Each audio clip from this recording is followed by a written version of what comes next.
One of the biggest notches in USA's Rust Belt is hard-working blue-collar Cleveland, Ohio. Perched on the banks of Lake Erie, the NFL's oldest stadium, home of the Dog Pound, a collection of the league's most rabid fans.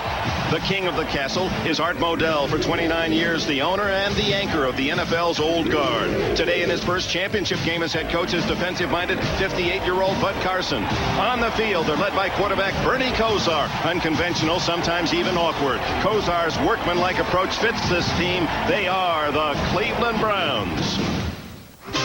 Erupting from the earth 1,500 miles to the west are the majestic Colorado Rockies. Springing from the foothills, the shining bright turtleneck city of Denver. This is the West, and Mile High fans bring a festive, almost collegiate air to their support. Five-year boss Pat Bowlen has emerged as a leader among the NFL's newer owners, the Young Turks. Denver's head coach, Dan Reeves. In 8 years, he has won 2 AFC titles. Their inspiration and on-the-field leader, fiery, competitive, and athletic quarterback John Elway. His bright smile and John Wayne style fits this team, the Denver Broncos. Twice they've met for the AFC Championship, and twice Denver has won. Today, for the third time in 4 years, these opposites attract. It's the Old Guard against the Young Turk. It's the unconventional side-arming style of Kosar against the rifle arm of Elway. It's Carson's hard-charging defense attacking Reeves' controlled execution. Two opposites with a common goal. It's iron-tough Cleveland against mountain-high Denver. NBC Sports presents the National Football League. Today, it's the AFC Championship game. The Cleveland Browns versus the Denver Broncos. An absolutely glorious football Sunday. The semifinals for the Super Bowl will be played in Denver's Mile High Stadium. Current temperature 52 degrees. It could reach a near record high for this date of some 62 degrees before day's end. Hello, everyone. Dick Enberg with San Francisco 49er ex-head coach, Super Bowl champions of last year, Bill Walsh. Now we come down to the Broncos and the Browns. And what's the key to this game today? Well, we hear every year in each game like this, turnovers are the key, and certainly they are. Secondly, big plays coming from out of nowhere. Both clubs can make big plays. They have the receivers and the running backs to do it, certainly the quarterbacks. But the key for Dan Reeves is pass protection. The last time these two teams played, Cleveland dominated the line of scrimmage. And also for Dan Reeves, a real concern. Bud Carson's defense has really handled the John Elway offense every time they've played each other when Bud's coached that defense. So Dan Reeves has even a fear of that kind of a defense. So it's Elway versus Kosar.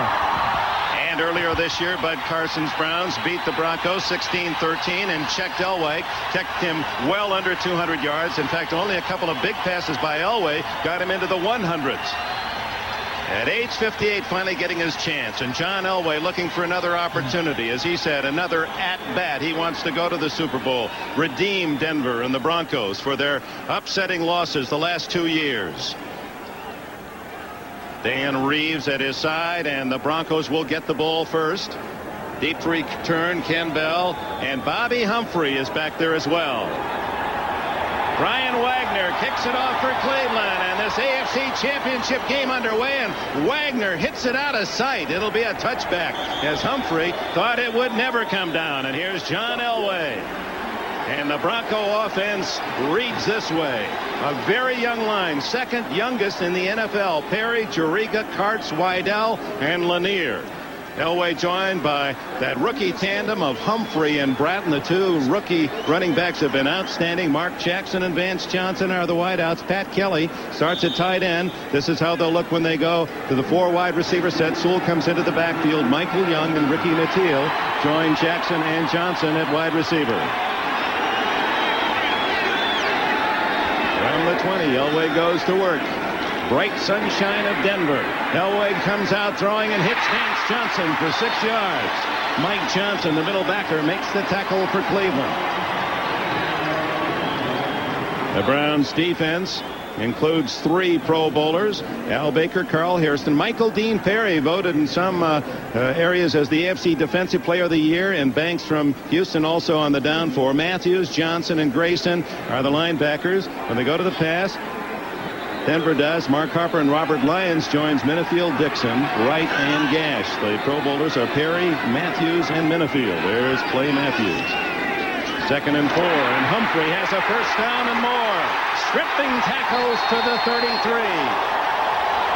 Well, they came right out in a pass set, Denver did, throwing the ball. They're trying to cross things up, starting out with multiple receivers, throwing the ball, and then finally handing off to Humphrey. So you see everyone has a plan. In this case, you'll see a break back between people right there with Humphrey splitting the two defensive tackles. Both people coming up the field to pass rush, Humphrey breaking between them, then breaking straight down the field. Great leg drive for a man just under 200 pounds. First down at the 33. Humphrey again, and he runs right into Al Bubba Baker, number 60, a veteran from Colorado State. He makes his home here in Fort Collins, Colorado. The Cleveland defense is an attacking defense. They're rushing the passer every down, coming up the field. Most often, trapping plays will work against that kind of thing. But running the ball directly at that defense, they penetrate before you get there, making it especially tough. Both coaches, Carson and Reeves, indicated that the team that passes well and best today will win. That's the key, that they both feel their defenses can stop the rush. And again, pass on first and second down. Elway, 2nd and 11 shotgun. Blitz. Down the middle, wide open is Sewell. Steve Sewell still on his feet. He could go all the way. What an effort by Sewell, all the way to the 25-yard line.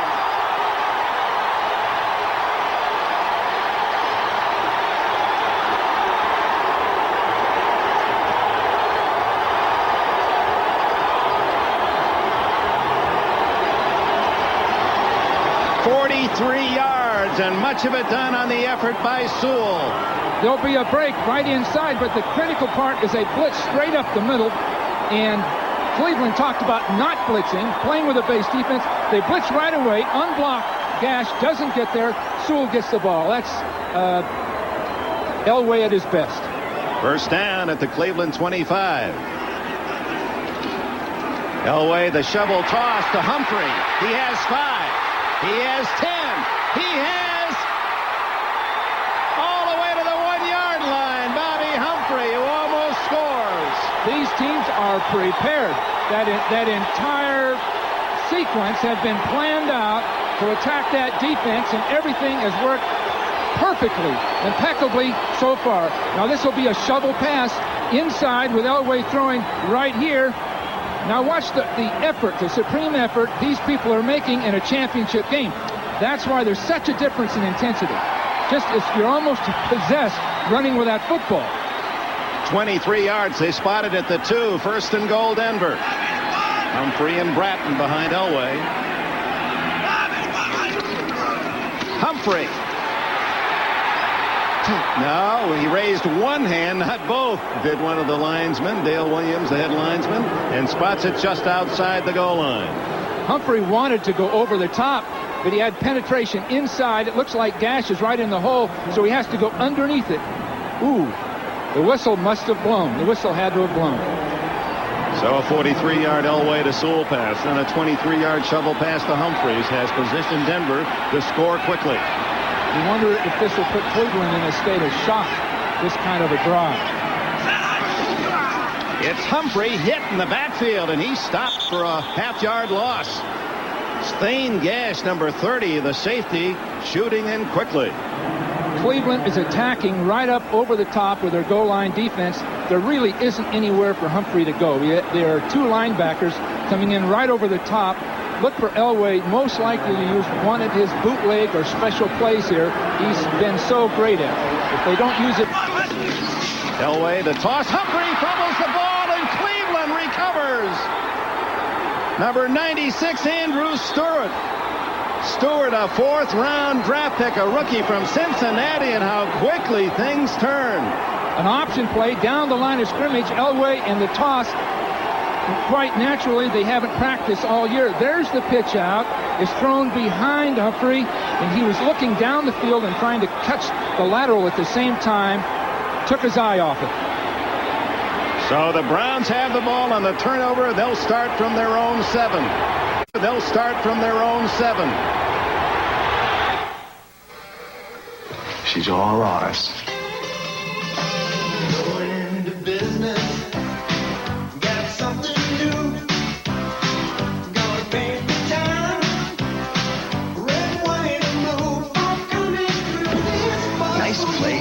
How about some customers?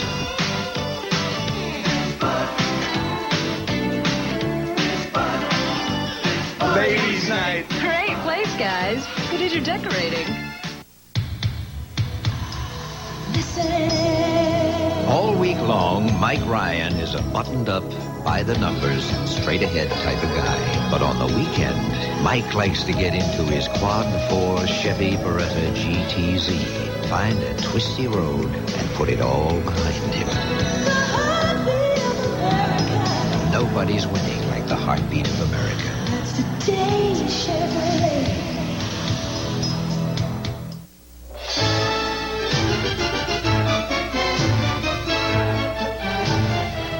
United Airlines. From the ground up, rededicated to giving you the service you deserve.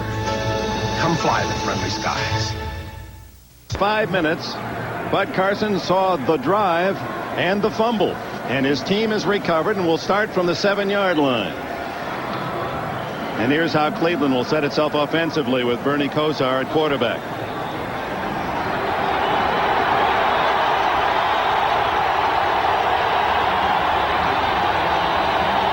There's the option. Elway should have kept that ball. He could have walked in the end zone.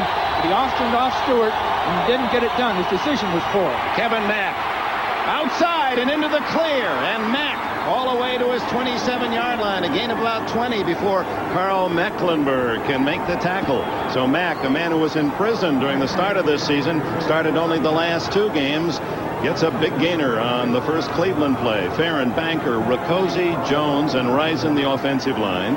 Mack and the speedster, the rookie, Eric Metcalf in the backfield. Slaughter and Langhorne wideouts. Ozzie Newsome, the tight end. He goes out along with Metcalf, and Lawyer Tillman and Brian Brennan are used when they go to the 4 wides. First down from the 27. Kosar's first pass is to Metcalf. He's hit immediately by Dennis Smith, the Pro Bowl safety for the Broncos. Smith, an outstanding defender, on his way to another Pro Bowl along with Cragen and Mecklenburg. And here is that Bronco defense: Carricker, Cragen, and Holmes. The linebackers Brooks, Dennison, Mecklenburg, and Fletcher. The base defense features Braxton and Henderson, 2 new cornerbacks this year. Dennis Smith and a fine rookie, Steve Atwater from Arkansas. Both teams have had a plan, and both teams have executed well, other than that flawed play by Elway on the goal line. Only 3 yards on the pass.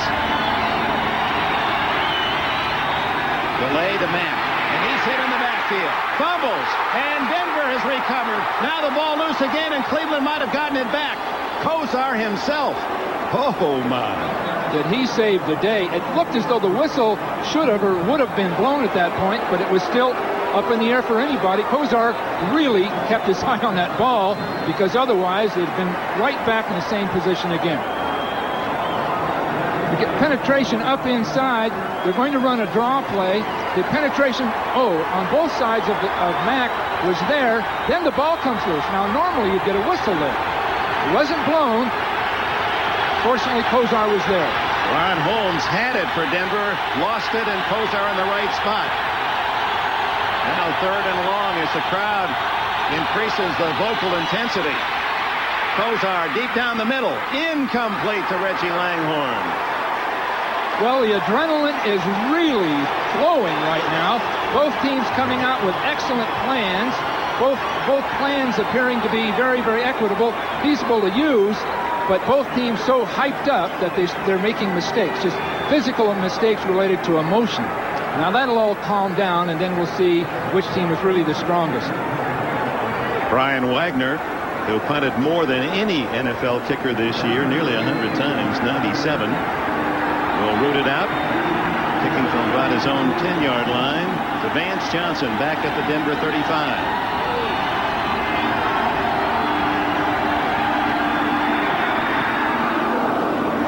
Spiral. Johnson, fair catch, lets it drop. And it takes a Cleveland roll to the Denver 35-yard line. Timeout midway through the opening quarter. The Football League is brought to you by Today's Chevrolet, who invites you to see why nobody's winning like the heartbeat of America. By the good time, great taste of McDonald's. And by Coors Light, the one that won't slow you down. The Silver Bullet is the right beer now.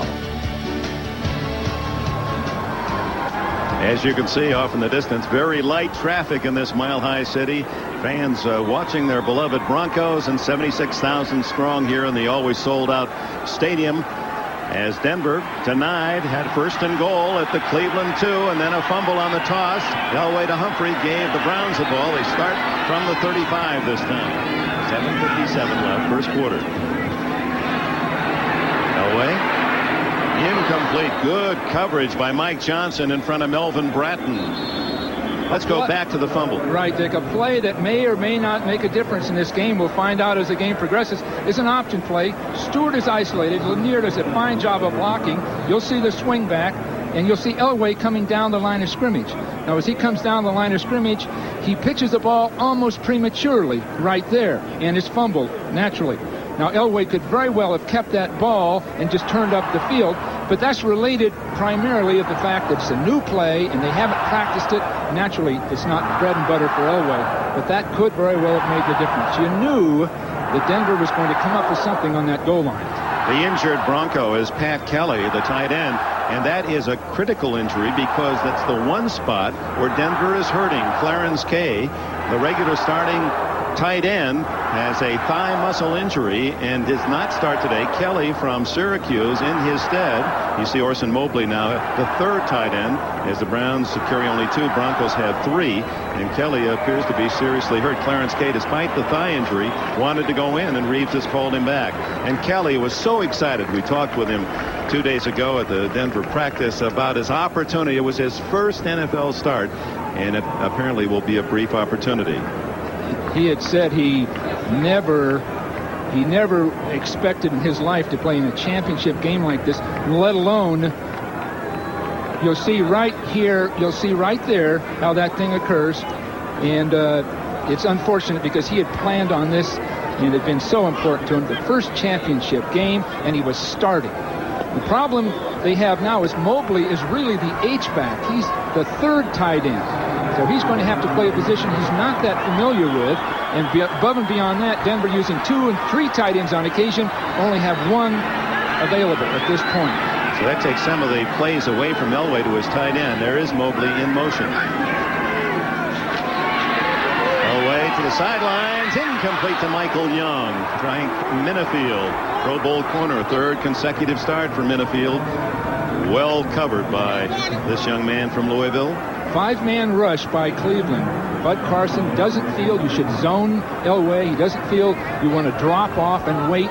He wants to attack him with 5 pass rushers, contain him, and make sure he has Elway taken care of. Then expect his quick corners to cover the receivers. A little different approach than other teams take.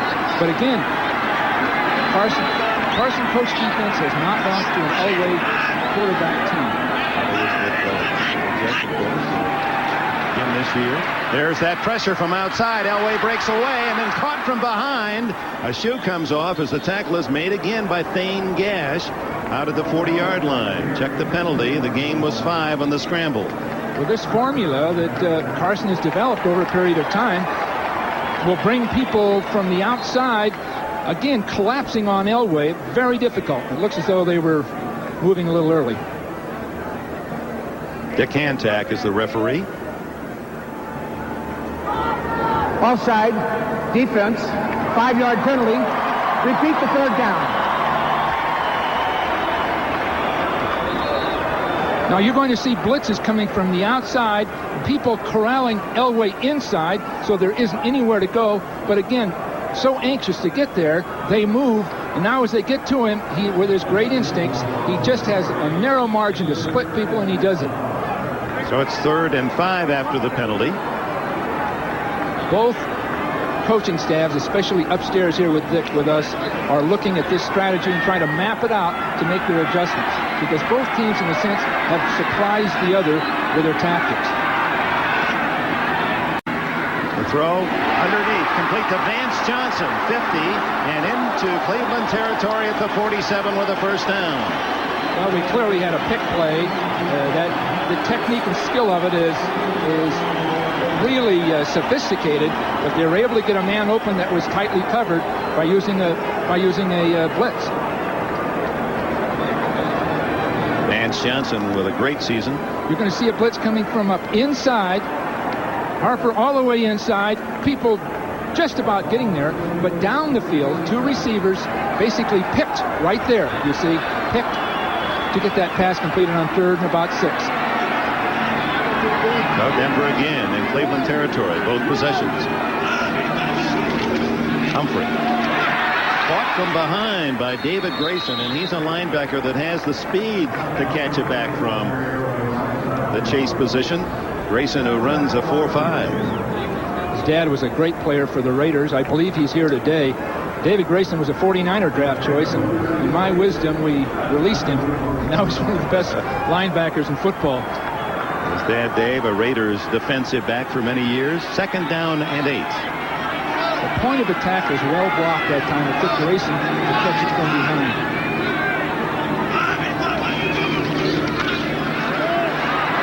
Matthews chasing Elway, who throws on the run, incomplete to Bratton, who was open. It was a little behind him. That's just what Carson wants. He's bringing 5 people, either a linebacker or a defensive back, plus the 4 defensive linemen, putting the heat on Elway, forcing him to move, and then expecting that he can cover downfield long enough, and that worked to perfection that time. You hear many coaches talk about their defensing a quarterback and say, we want to contain him, keep him in the pocket. Carson feels just the opposite, that Elway isn't as effective when he just sets up in the pocket as when he is scrambling around. And when he's scrambling, Dick, they want him to keep scrambling. Elway's deadly if he can scramble and then stop and throw the football. There's never been a man like him in the game. Here they come again. And the throw complete to Johnson. Vance Johnson shy of the 1st down at the 39-yard line as Clay Matthews came back to help out Hanford Dixon. Again, blitzing from the outside, bringing extra people, and it worked because they didn't get the 1st down. You see Gash coming from the outside, number 30 right there. Elway has to throw quickly, and people are just close enough, including Matthews, to getting to the ball and stop the 1st down. So the strategy is very, very effective. I'm sure that Mike Shanahan's upstairs mapping out how they'll deal with that strategy. Moran with an average of 40.4, but his net is 34.3, and he's very good in these positions where he just lofts it toward the sideline, and we'll see where they mark this one. It'll be at the 15-yard line of the Cleveland Browns. Timeout. Exactly 5 minutes left in a scoreless opening quarter. Of professional football, Mike Shanahan upstairs, the quarterback coach, John Elway, saying, hey, that number 30's playing in the backfield. How do we stop him? Well, the key for this now is for Elway to throw the ball straight up the field and not throw those slants or those outs. Throw it up the field, either that or get more pass protectors, because there are more rushers than there are protectors at this point. Now the Browns with their second opportunity. They start from the 15-yard line. No score. 5 minutes to go. First quarter. Oh, almost intercepted by Tyrone Braxton as the pass thrown behind Webster Slaughter. Now let's talk about Bernie Kosar. Here's a man who's playing with more than his share of ills, and for a right-handed pitcher, he really has a bum arm. His elbow is heavily bandaged. Well documented his troubles late in the season. It looked like the Browns were out of it. He couldn't complete a pass, much less throw a long one. And now he has an injured index finger and a fascinating contraption on there, a rubber band around the base of that finger to try to give that ligament support. And that's the last thing that the football feels when you throw it, is the tip of that index finger. You see the signals, Dick. They're signaling to each other. It's an audible play, most likely a pass. Down the middle, a wobbly pass, intercepted by Dennis Smith. And he's down at the 32-yard line. Well, they signaled a pass. They saw the defense, but there are 2 throws in a row that Elway had the ball fly on him. It floated on him. And again, Dick, that relates to his problem with his elbow and his finger. He talked to us about his throwing motion having to be changed. Now watch this ball take off on him. There isn't enough wind to justify that throw, so it's got to be his elbow. And it could be that he can settle down and correct that. Otherwise, they're in real trouble. He said that he can't totally lengthen his arm, and so he can't truly follow through, and that means that his passes tend to sail. He said, I finally figured it out the last 3 games. I've been aiming low because I know I'm going to throw high naturally. Well, he was way too high that time. That's a real tough adjustment. Play action to Humphrey, and Elway wants a big one. He's got it to Mark Jackson at the 20-yard line. Thane Gash makes the tackle. Now that's something that Denver used that Cleveland has not seen all year. Faking a strong side sweep, a slot formation, 2 receivers to his left, faking a run to the right, then pivoting and drilling the ball straight up the field. You'll see a release straight up the field with Jackson, a man swinging in behind it that attracts 2 defenders. Look how open he is. Now, Cleveland hadn't seen this before, so now they'll adjust to that.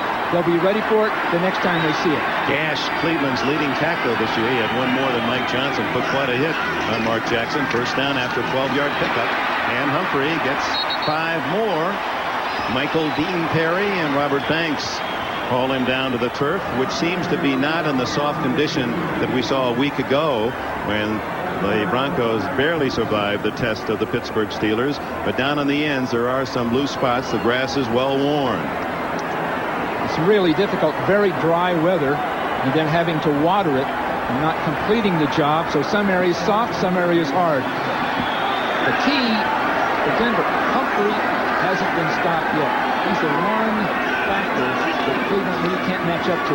It's Humphrey again. This time, Big Daddy Carl Hairston meets him at the line of scrimmage, and the 14-year veteran from Maryland Eastern Shore. Boy, will he ever age at 37, still playing solid football. And he's needed in a game like this. That maturity, that calm maturity is vital for these younger players, because both teams have any number of players playing new positions for the first year or even rookies in these lineups. He really likes Michael Dean Perry. He said, that kid's so good, I'm going to play another year. But Humphrey is the one athlete on the field that really Cleveland can't match up with. They have Metcalf, they have Mack, but Humphrey can do everything. And he's got great stamina. On 3rd and 5, the swing pass is to Sewell, the all-purpose back, and he's dragged down shy of the first down at the 12-yard line. Kyle Kramer, an extra defensive back, along with Big Daddy, who smelled it out.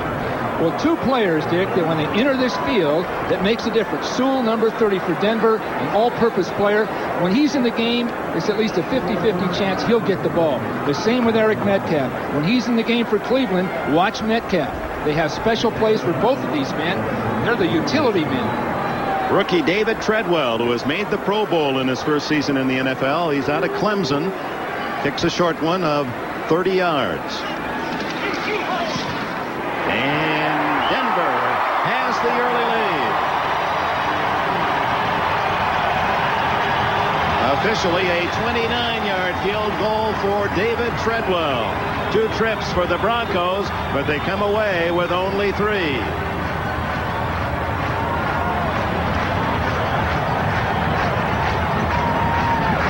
East of Colorado, Mile High Stadium, 76,000 fans painting a bright orange picture as Treadwell, who has given the Broncos a 3-0 advantage with 2 minutes left in the first quarter, will kick it off. Eric Metcalf, who returned for a touchdown last week against Buffalo. Ever dangerous, this star from Texas, who has modeled his game after his talented father, Terry. Line it low to try to get it away from Metcalf, but it bounces right to him at the 10. And he's back to the 30-yard line. Clarence Kay is in the game, makes the tackle. Bernie Kosar, first 10 weeks, 14 touchdowns, 9 interceptions, good record for Cleveland. Then he had the elbow trouble in 4 weeks, 11-14. Didn't throw a touchdown pass, 5 interceptions, and the Browns managed only a tie, that at home against Kansas City, and they were lucky then.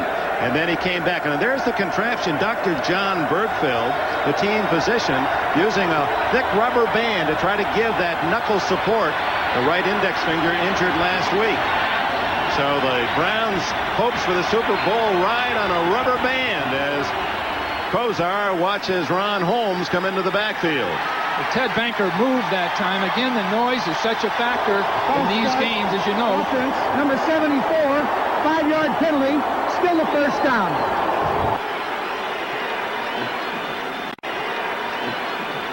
But Bud Carson spoke of a silent count and how they practiced it. You'll see movement right here.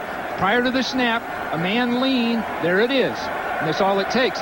But they work a silent count with hand signals at the line of scrimmage. Last week, Pittsburgh collapsed under that. This week we'll see if Cleveland can handle it. And in that closed end of Mile High, it's really noisy. Kosar, screen incomplete to Metcalf. Kosar's anxious at this point. Now maybe he doesn't trust his arm. That time it was a screen pass that was developing well. He threw it a full count too early. Metcalf really couldn't get around to catch it. But prior, we've seen him overthrow too. So at this point, he probably, what's going through his mind is, how can I settle down and get my ball in there accurately and time it well? Because right now he's out of sync. Well, and that offside penalty right off the bat gives him 1st and 15, where if he wanted to go to the run already, he's in the hole. Right. And again, the point's well taken, as Bud Carson was alerted to that. That defensive lineman with all the noise, and you know the opposition having trouble, they'll lean forward. They are allowed to move forward, and the offensive tackle thinks that they've heard the count, and so they react to it, and you get the easy 5. And he's going to the referee with crowd noise, talking to the referee. Interesting to see how that will be interpreted. See, now they've gone from trying to help the offense to actually penalizing the offense because of the noise. Incredible. At some point, Dick, this noise factor will be developed, because my feeling, the only way to deal with it would be some kind of an audio system in the helmet. The quarterback can talk to his team right from this point in the huddle until the ball snaps, and everyone can hear the snap count. I think that's the only way we'll ever deal with crowd noise. There isn't any other way to orchestrate it. Tim Manoa now the back behind Kosar. Kosar just doesn't want a mistake here. Under pressure. Uh-oh. Incomplete. Webster Slaughter, and he was lucky that Wyman Henderson, who was covering on the play, had slipped, because that pass was floating out there, and Henderson might have had a shot at a big interception. Well, Michael Brooks, coming from Kosar's right, almost got there. He penetrated. Kosar had to hurry the throw. Again, he just missed it by inches. Just missed it by inches. Now you'll see him coming from the outside and getting real penetration. Kosar had to throw the ball a little early, and again, his accuracy isn't really there. There's that push coming inside. Fletcher had a hand on him, so that's how tight it is. Kosar again using that silent count, and the crowd making it very tough. The handoff inside is to Kevin Mack, and he gets some of the yards back out to the 27, 28-yard line, but the Browns will have to punt, and the crowd knows that it indeed is a big factor again today.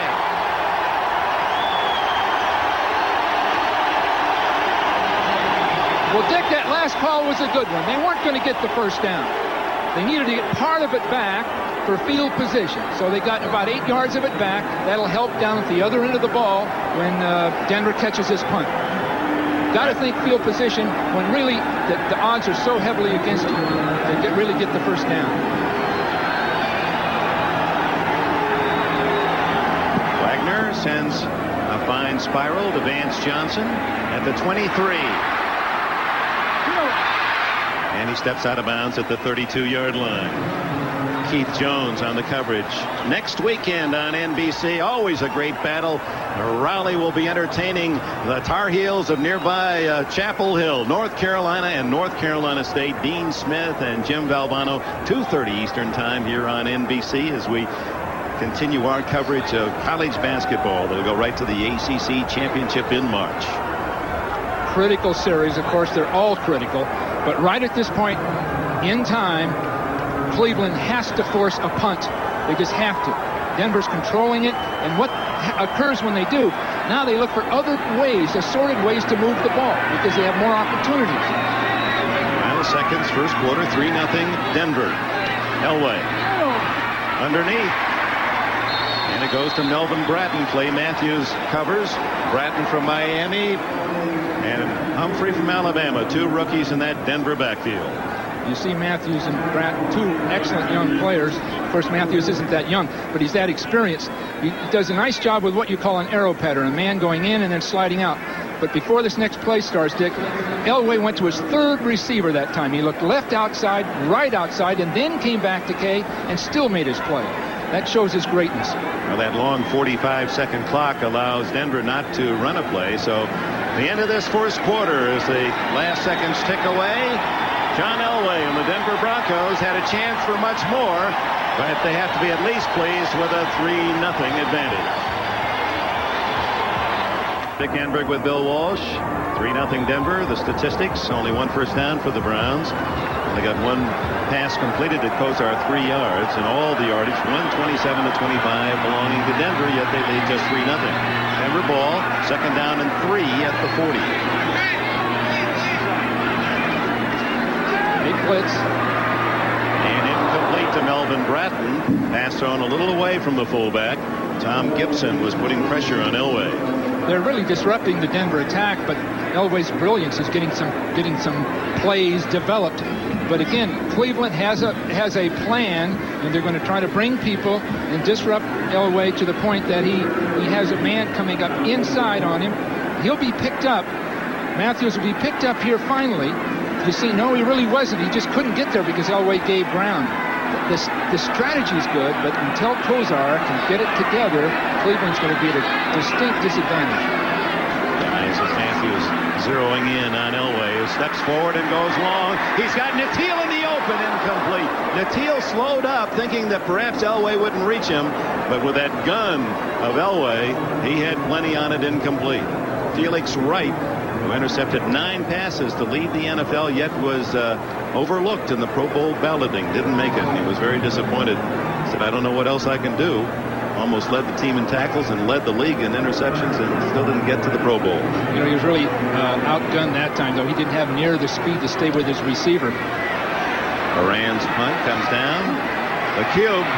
Gerald McNeil hit at the 20-yard line. Well, Kosar has to get it together now. I'm sure they've talked to him, trying to isolate certain kinds of things for him to get his rhythm back and to get into sync. But at this point, he is yet to really be in sync. The running game hasn't been there. So really, I think Cleveland's defense has done an adequate job, but offensively, they're putting so much pressure on their own defense that they're finally going to have to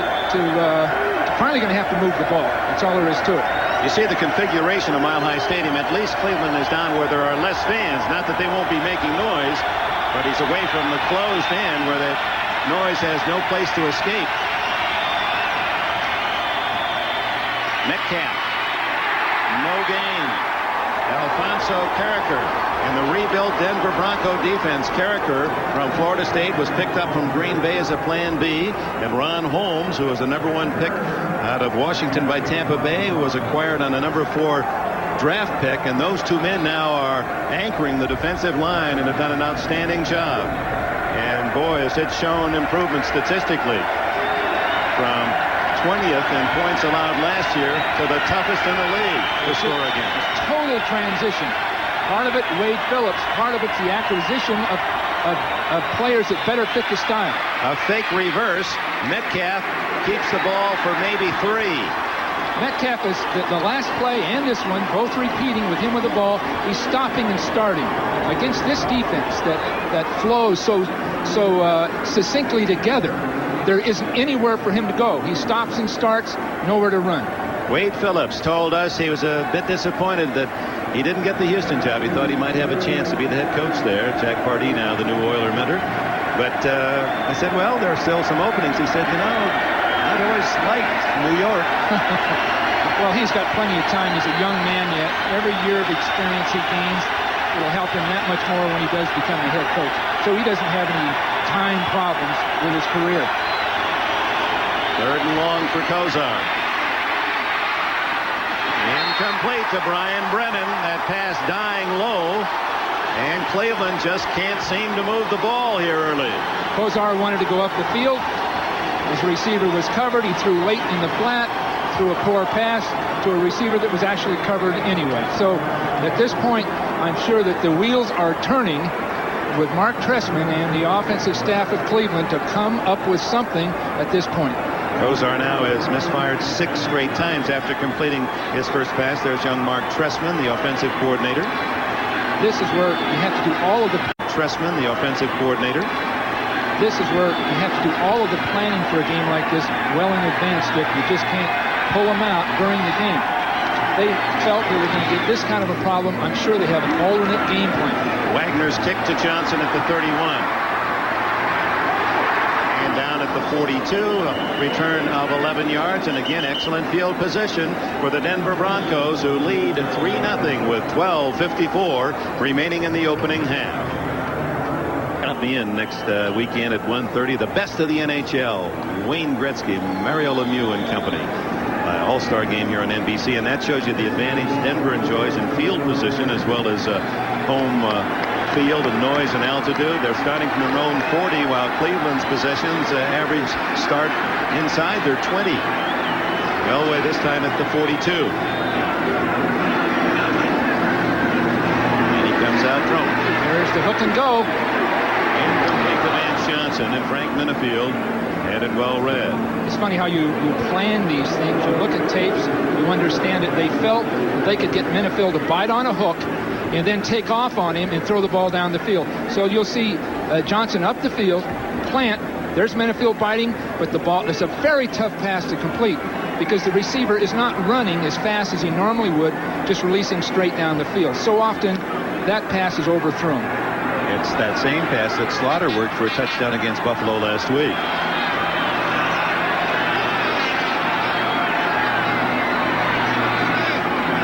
Quiet it becomes when Elway's calling his count.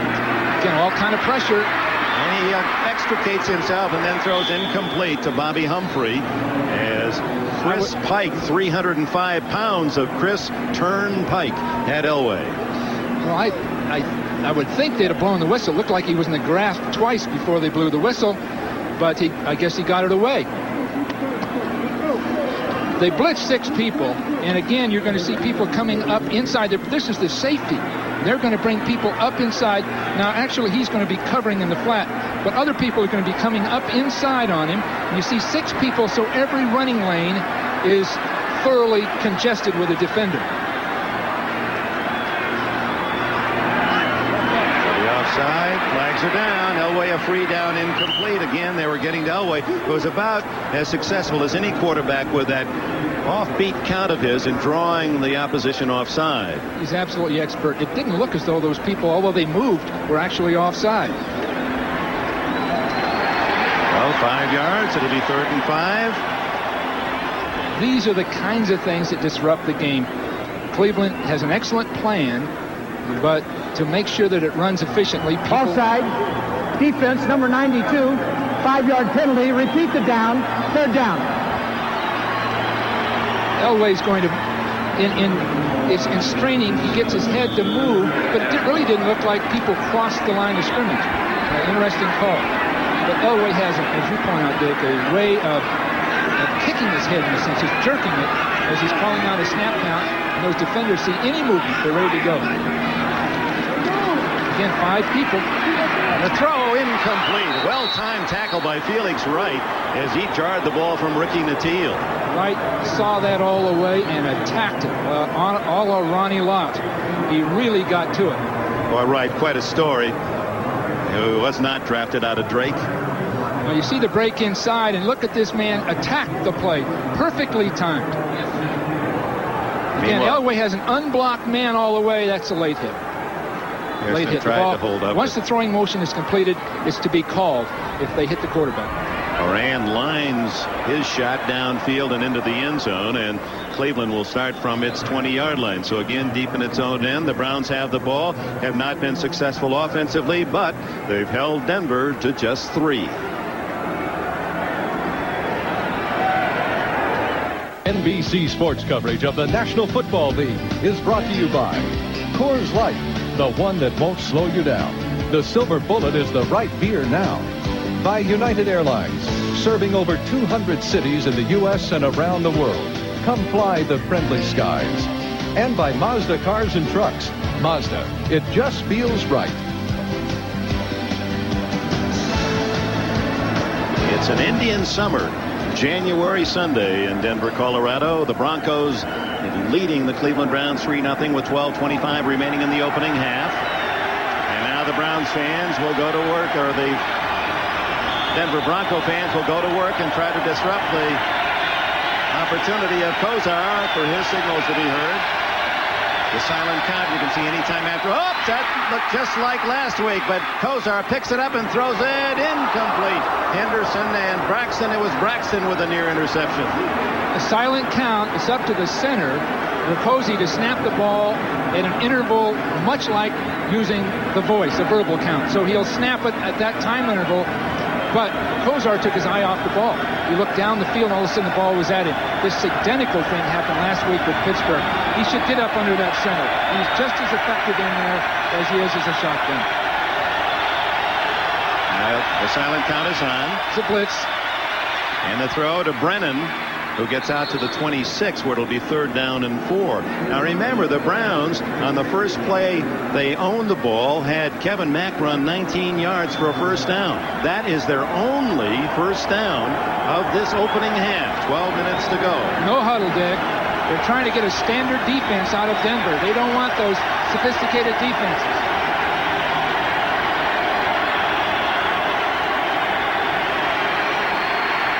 Blocking up front, ball deflected, incomplete. Ron Holmes got a piece of it, number 90. Excellent coverage downfield. Kosar looked right, went left late, receiver covered, too much pressure. Again, Cleveland is looking for some formula that time, going without a huddle, forcing Denver into a basic defense, the 3-man line defense, and you may see more of that. Kosar's looking right. Now he looks back left, waits too long, and the ball's batted. Holmes, who is 6'4", leaping up to swat that one away. Holmes saw it coming all the way. When Kosar looked back, he had nowhere else to throw it. Wagner's punt. Vance Johnson looking into the sun at the 27. And goes out of bounds at the 31. Lawyer Tillman, the rookie from Auburn, made the tackle. 45-yard punt, 3-yard return. 11:35 left in the opening half. A Denver fan, and it makes us all happy that this season's about to come to an end. I think we've kind of reached our destinies. 3-0. The Broncos start at the 36. Humphrey threw a big hole. And he's out to the 45-yard line. Minifield after 9 with the tackle.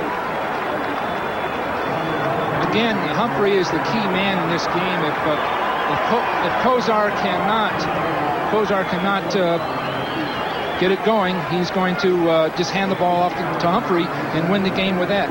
Now, we can't see the backs, but you'll see a lead back coming through, and then Humphrey breaking up and out with excellent blocking inside, with the defensive line running a stunt basically to stop the pass. Humphrey with the ball is going to make a big difference. And Humphrey came out wincing. Sammy Winder in for him. Deflected Elway's pass by Tom Gibson.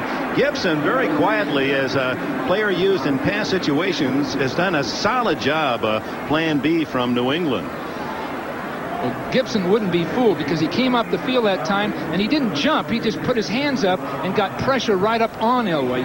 What Elway wants you to do is jump, and then he moves again and then throws the ball. So they've talked to these players on how to deal with the John Elway. 3rd and 1, and Humphrey has not returned, so it's Winder and Bratton. Bratton, the fullback. Gash is right up in the line of scrimmage. Changing his play is Elway. 3 seconds on the clock. 2. There's the option. And it doesn't work again as Winder is dragged down by Clay Matthews. Matthews, who has one problem if the Browns go to the Super Bowl: tickets. He's got 5 kids, ages 8 to 7 months. Matthews just comes up the field. It's not really an option because John Elway's pitching the ball too soon. Elway's coming down the line of scrimmage to occupy defenders, then pitch, but John's not occupying defenders. He's pitching too early, and it's just getting eaten up. Play the lateral. Matthews makes the tackle. Horan now punts, and it is a beauty. McNeil lets it drop, and it kicks into the end zone. Excellent defensive strategy by Cleveland. Now, whether it'll make any difference in the final outcome is hard to say, because they've got to be able to move the ball offensively. They've got to get at least field position right now. What a great January we have on NBC Sports with the basketball and the golf, and of course the Bob Hope Saturday and Sunday, 4:30 Eastern Time. I heard you're a pretty good golfer. I really am, Dick.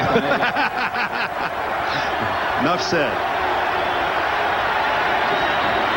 Kevin Mack behind Kosar. 3 wide receivers.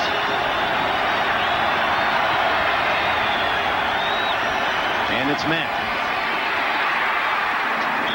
And he has 3 yards, twisting from Simon Fletcher, number 73. Cleveland with multiple wide receivers trying to spread the defense, then hand the ball off to Mack. I'm sure they're looking at the entire length of that game plan now to come up with answers against this defense. Webster Slaughter, the leading receiver for the Browns, number 84, and that's Henderson on him. Excellent technique by Slaughter.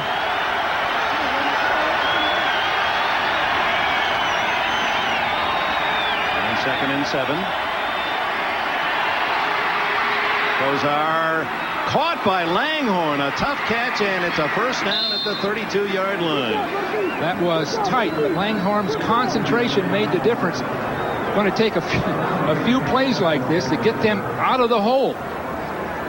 Rossi Newsom said he had an inkling that Langhorne would be the star today. Well, Langhorne's releasing straight up the field, and he's going to be bracketed pretty well. And you see people going right to the ball, and he just concentrates on it. Boy, Braxton, who had 6 interceptions to lead the Broncos, number 34, very nearly had that one. The second first down for Cleveland, and we have 8:50 to go in the opening half.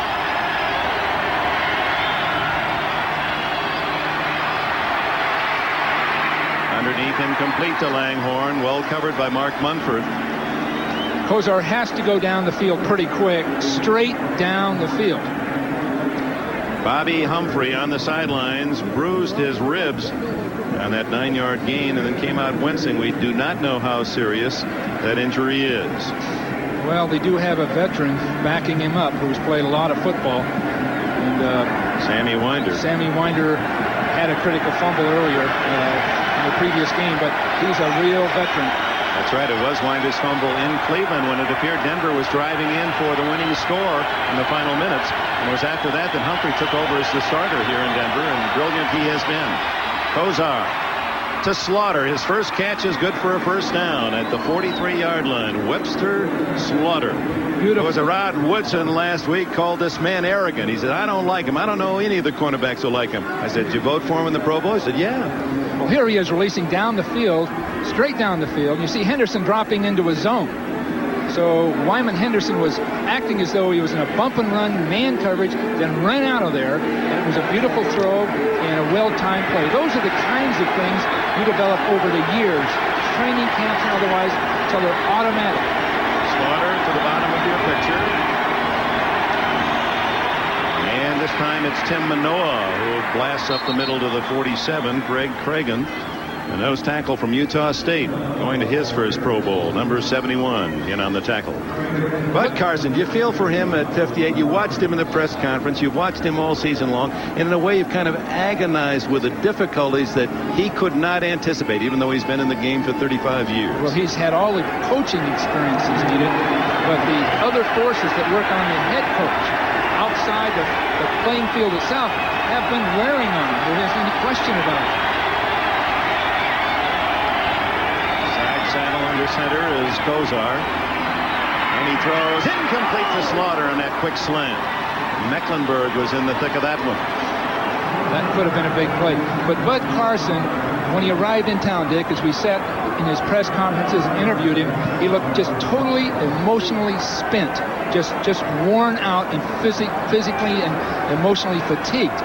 Now, that doesn't mean he's not functioning well during a game. He certainly can do that. But it means the veneer and the polish was off. He was right down to the nerve endings. 3rd down and 7 for Kosar.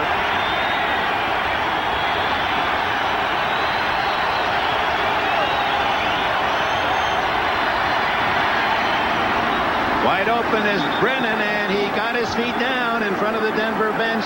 It's a catch and a first down, and Cleveland, for the first time in the game, is in Bronco territory. Well, now they're getting their composure back, and the simplest pass sometimes is the toughest to complete. But again, it's Henderson on him, dropping straight back, and then the break is so sharp by Brennan. You see Henderson get off balance, and the ball being thrown with perfect timing by Kosar. And They may be reviewing the catch to see whether Brennan got both feet down along the near sidelines. Let's take another look. Perfectly timed throw. Both feet down. And it was a good catch. Certainly. And Kosar seems to be sharpening his game. Antac changing the game clock. It's really one of the highlights of any football game. This one. Sometimes the players appreciate just getting a breath. You know, this altitude. After further review, play stands is called. Completed pass, first down. This altitude factor, it isn't a factor other than a receiver in a 1 or 2 minute offense having to run a series of deep pass patterns. Then it can affect you. But otherwise, you don't even think about it.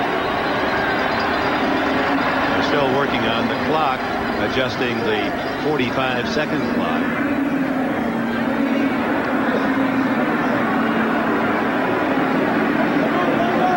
In case you're just joining us here at Mile High Stadium, on the first possession, the Denver Broncos moved quickly downfield and had a 1st and goal at the Cleveland 2-yard line.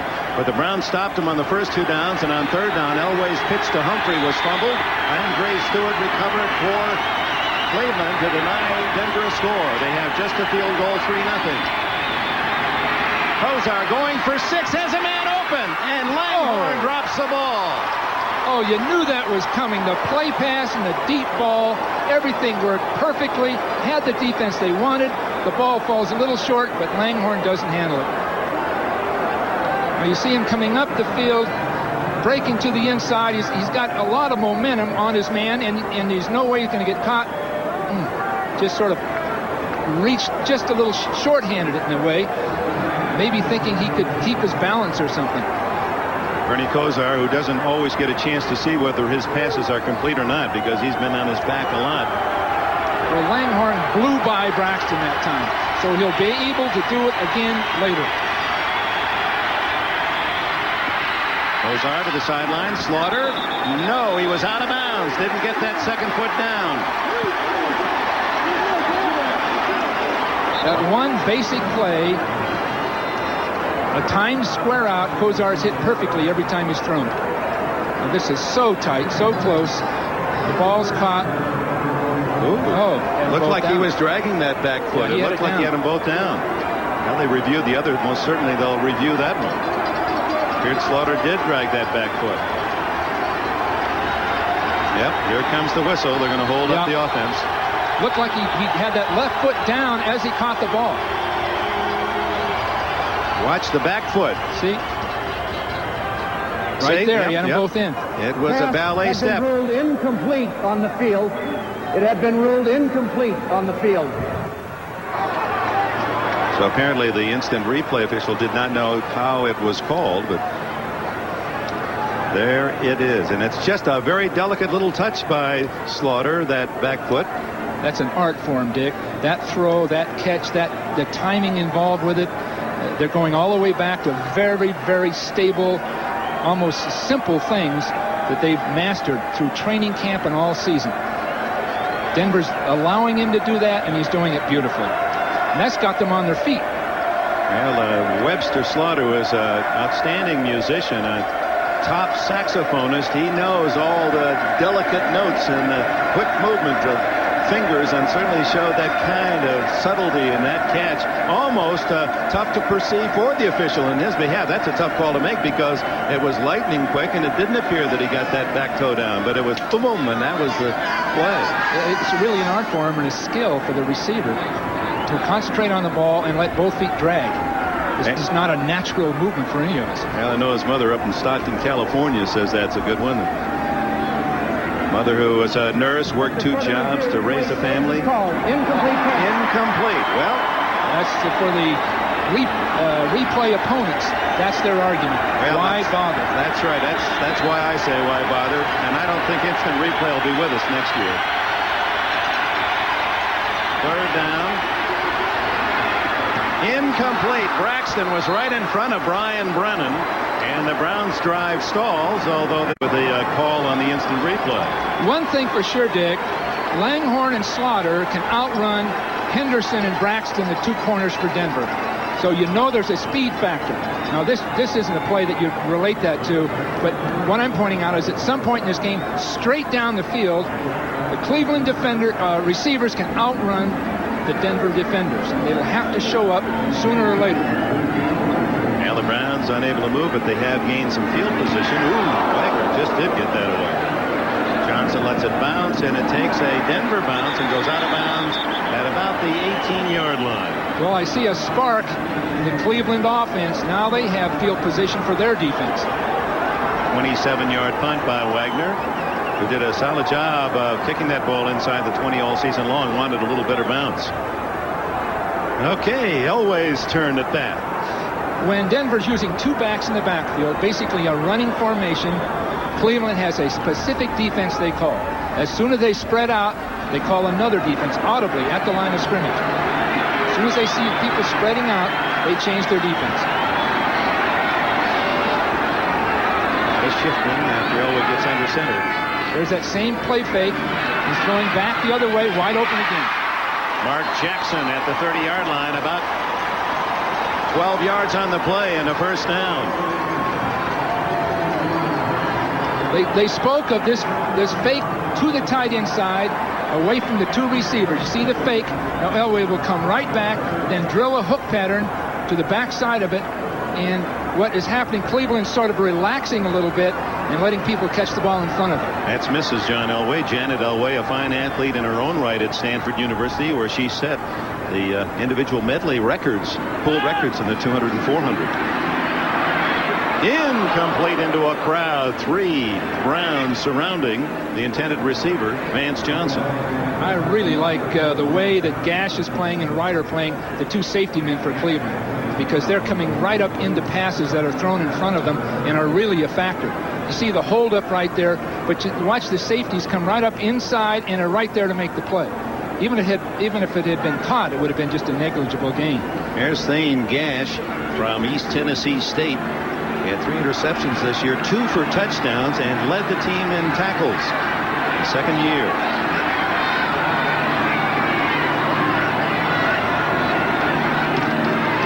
Elway under pressure again. It was thrown right at Kyle Kramer. Thane Gash was the man pressuring Elway. They're bringing one extra man each time, and Elway has to throw prematurely.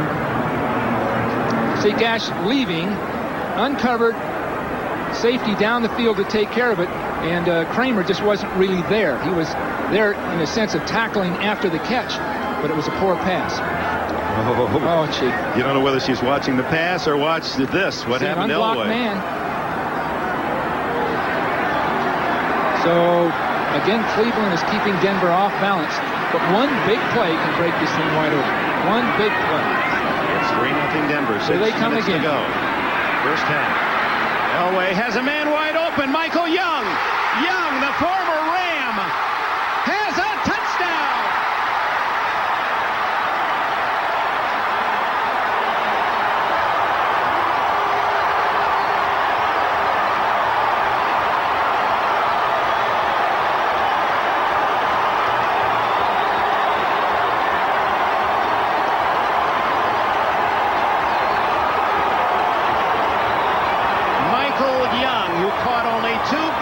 Last year with the Los Angeles Rams, a Plan B acquisition by Denver, and he has grown in popularity. He finished the year with 22 catches and became Elway's primary target on third down. He likes the out, he faked the out, and away he went.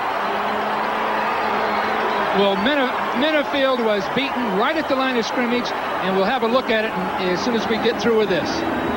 Treadwell makes it 10-0. And here's why the play worked. We talked about one big play, and there it was. One error, this time by a Pro Bowl football player, Frank Minifield, and he's going to be right here, and the difference will be as the ball is snapped, you see Minifield try to hit Young right at the line of scrimmage, and he misses him.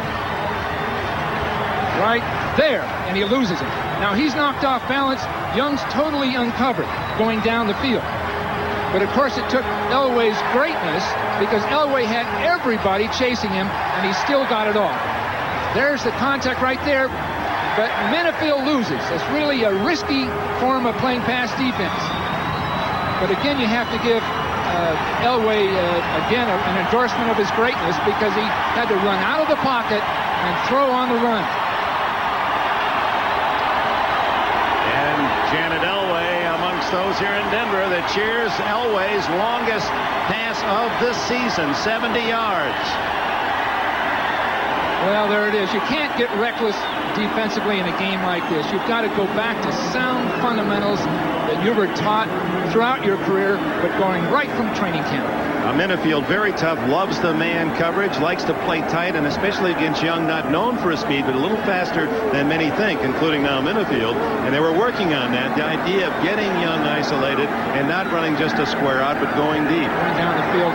And it was a chancy play by Minifield, almost a contempt for Young, and it really destroyed him. Treadwell's kick aimed at Eric Metcalf. And Metcalf accelerates across the 30 and brought down at the 32. But Elway, as you pointed out, even off balance, has such a great arm.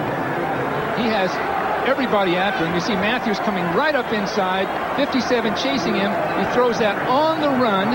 Somehow he spotted Young and made the big play. Just a great effort, great performance.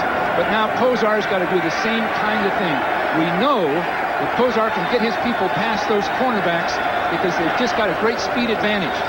So a play pass and going straight down the field might get the thing right back into perspective. And a high moment for Michael Young. Ball at the 32, 10-0 now, the deficit facing Cleveland.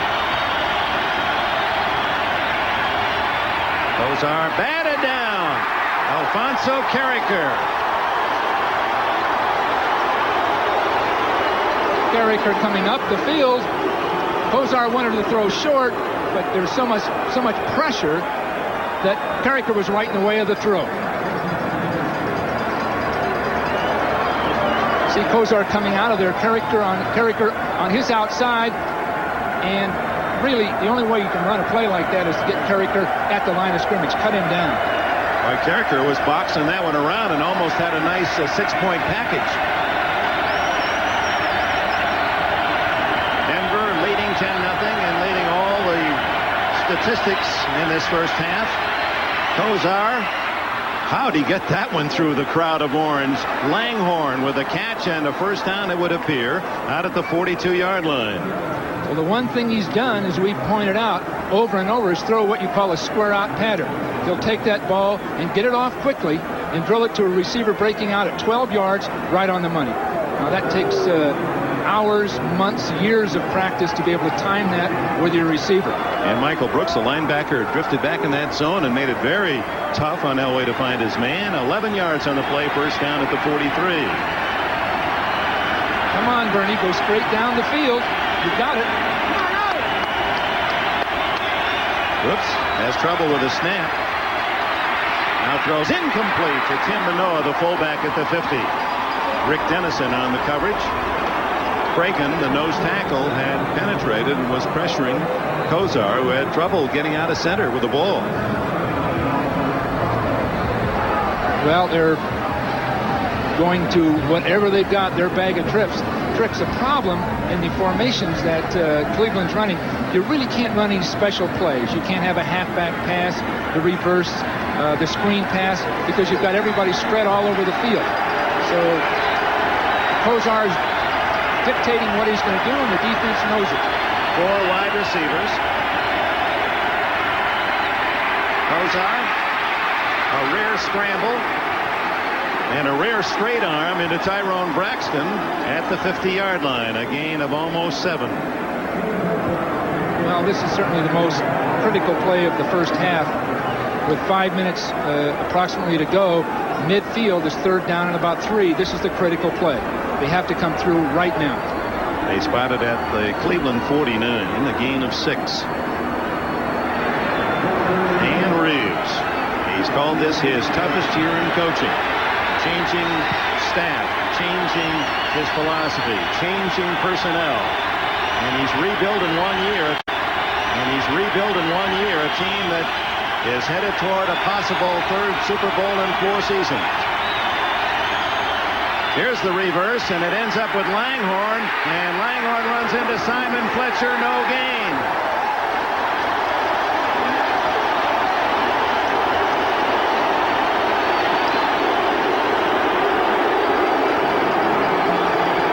Really a tough play to run in that situation. They tried a fake sweep, then a reverse coming off that. But the problem in a situation like that, on third down, the defenders are coming up the field to stop a pass. So they're right in the way of any kind of a reverse. That's strictly a first down play, and they went to it on third and medium, and the pass rush itself stopped the reverse. There's a coach that had worked on that in practice. Fine kick by Wagner. Johnson will let it drop, and it'll kick into the end zone for the touchback. So with 3:54 remaining in this first half, it's the Broncos by 10, and they have the ball again.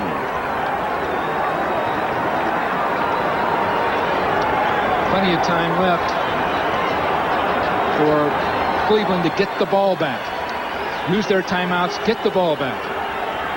And Kosar honing his passing game. Here comes Elway, who has not had a year that he was very proud of. He said he can't help but be disappointed. 18 touchdowns, 18 interceptions. He said, but going into the playoffs, this is where it's fun now. It's a game again. It's not just a business. Play action. Ooh. And incomplete as he throws to Vance Johnson. So with all that time, no one worked free. Good coverage by Cleveland. Well, into the eyes of former Raider coach Mike Shanahan, as you all well know. Coached last year with the Raiders head coach in the first half of this season, fired by Al Davis. And Dan Reeves says, sure, as a former assistant, I'll take you back as the quarterback coach. And things seemed to perk and pick up as he rejoined Elway, a close friend. Well, it's almost like Shanahan's a guru for Elway. They just communicate so closely, and they have a feel for each other related to what's going on in the game and how to prepare for the opposition.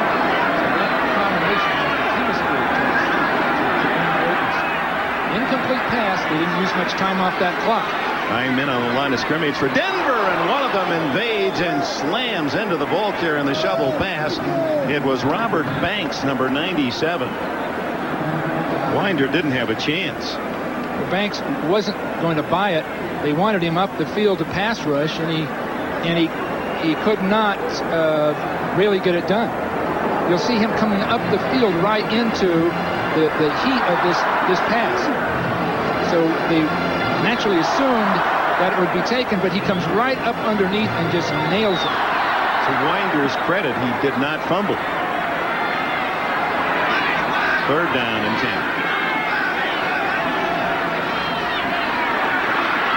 Good protection. And the pass is complete to Sewell. It'll depend on the spot. Now they're going to mark it at the 29. That will not be a first down. He tried to squirm forward out of the grasp of Thane Gash. But well, no, now they're going to mark it right on the end line. He had first marked it with his foot about half yard shy of the 30 and then replaced it at the 30. Really appeared he was clearly down before they spotted the ball, before he got to that line. You see him come out of the backfield, break to the outside. Beautiful move on Gash. Beautiful move. Now Gash, the only thing he can do is catch up, but he's down there. He's touched. The ball didn't cross the line before he touched him. Another tough call, but the official says first down for the Denver Broncos with 2:45 left in this opening half. The Broncos lead 10-0, and it could be even greater. The little things. We've always heard that about any sport, but the little things. Just the placement of that ball. What a difference. Cleveland would get it back. Instead, naturally, Denver has the ball. So those little things like that, you have to overcome. Sammy Winder stopped right at the line of scrimmage by Thane Gash, as Bobby Humphrey, we understand, has now gone back to the Denver locker room for x-rays on the ribs. A reminder to our viewers, we'll be selecting the Budweiser Most Valuable Player in today's game. We'll announce that near the conclusion of today's contest, as the clock ticks down to the 2-minute timeout. John Elway and the Broncos are riding high in this first half, 10-0. Wouldn't it be great if lawyers showed up to tell you that someone you didn't even know left you like $8 gazillion? And wouldn't it be great if the lawyers brought beer? Really great beer like Keystone. The fresh, cold filtered beer in a can that tastes like beer in a bottle because of Keystone's specially lined can. And wouldn't it be great if your boss called demanding information and you said, call 411. Introducing Keystone and Keystone Light. Bottled beer taste in a can. Wouldn't that be great? The comparison of the two starting quarterbacks, and the numbers, of course, favoring Elway. 205 yards to 51. And one big touchdown throw, 70 yards to Michael Young. Second down and 10, Denver. 2 minutes left, first half. The Broncos by 10.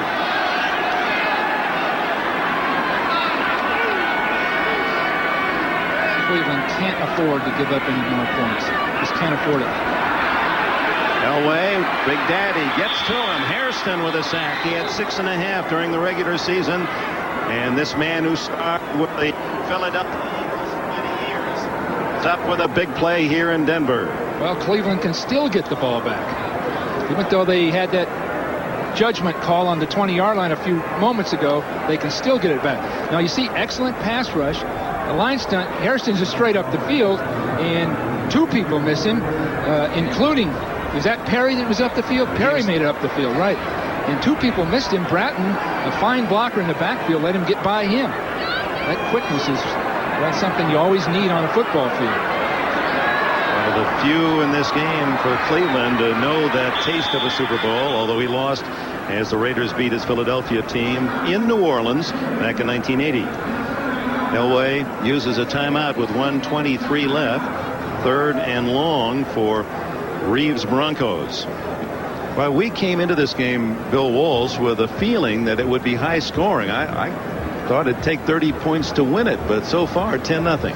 Well, Kosar wasn't himself early on, and maybe he's still not himself as far as accuracy, and maybe even a little bit of poise. And I think that's the difference. Cleveland hasn't been able to control the ball, and both coaches concede that time of possession is vital. Bud Carson in particular. Yeah, they both have shown the ability in this, what has become really an interesting playoff rivalry, the ability to come back. Remember, it was Elway's comeback in the long drive and then the win in overtime 3 years ago. Then 2 years ago it was Kosar coming back from a big deficit only to have the tragic fumble at the 2. At halftime, O.J. Simpson with Messrs. Beathard and Wiley, and we'll be chatting live with Al Davis to get his impressions of many items. This game, the second game, the NFC final at Candlestick. Where he's going with the Raiders, and is he going into the Hall of Fame? He certainly should. Give us to Sewell on a little reverse, and Clay Matthews, not fooled, drops him at the 24-yard line. So 4th down. Do the Browns call time here? The clock is running. 1:13, 1:12, 1:11. You can't believe it. There it is. That cost them about 10 seconds waiting to call that timeout. It is the first spent by Bud Carson. 2 left, and now Dan Reeves warning his team of a possible return and protect the punter as Bud Carson sends back dangerous Gerald McNeil. I was chatting with McNeil yesterday where he weighs 145 pounds, and he said, "Whoa, what weather?" He says, "Don't call me Ice Cube." He says, "I'm a whole ice tray. I can melt in this stuff." Well, it's sure strange this time of year to be sitting in this atmosphere. But a 10-yard punt return. And the other thing that Kosar will get at this point is a different Denver defense, more of a prevent defense, giving him a little more chance to throw the ball inside and hooking patterns so they could still come out of it with a field goal with just a couple of completions. Would that be your attitude if you were with the Browns at this point? Hey, don't get greedy now. A 3 would be terrific here. If a touchdown comes out of it, all the better. But that's all we're looking for is 3 points. Both teams should think 3 points. Denver's defense should say the worst that can happen is 3 points. So 3 points is the critical factor here. Good pressure on Horan. Gets his end-over-end away. McNeil took a fair catch with only one man downfield at the 29-yard line. Boy, that had some, if he could have eluded the first man down, he had some running room. 47-yard punt, and there's Mike Pagel, the backup to Bernie Kosar. He's had his moment in this season, a very critical moment in overtime. It was his pass out of fake field goal formation to Van Waiters that beat the Vikings. That fair catch was a bad decision. That cost him that 10 yards I was just speaking of. Manoa back with Kosar.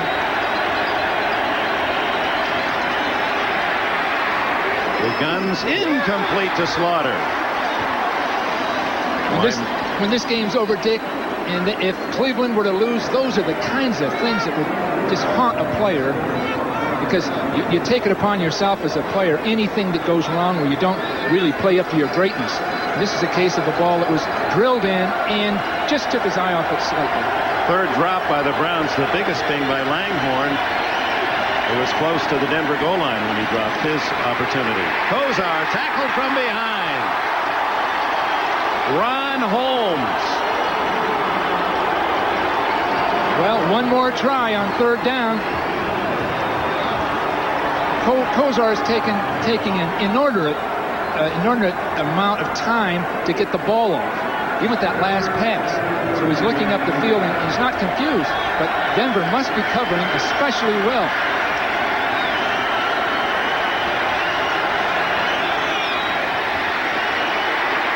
Screen to Manoa, and he has blockers, but can get only to the 34-yard line, 6 yards shy of a first down. Randy Robbins with the tackle. 25 seconds on the clock, and Denver spends a timeout. At halftime, I'm sure there'll be at least a remark or two between coaches, between Bud Carson and his offensive coordinator, Mark Trestman, on Pagel, whether or not that's even feasible. Bernie's brought him this far. He's proven to be a great performer, but the Browns need something at this point. It most likely is related to them getting to those things that work best for them all year. There's Mark Trestman, a very bright, capable young coach. But the problem with young, the term young, is he hasn't had much experience, much exposure. Yeah, but you didn't think you were young when you were his age. You thought, hey, didn't you think you were ready for... I knew everything. Turned out you did. It took Paul Brown to demonstrate to me that I didn't. Sent you on your way. So with a handful of seconds left, 25, Wagner faces a 10-man rush. And a very bad kick comes out of there that lands on the 45-yard line of the Denver Broncos. They'll mark it at the 43. Last week with 8 seconds left, if you remember, Dick, Elway threw one pass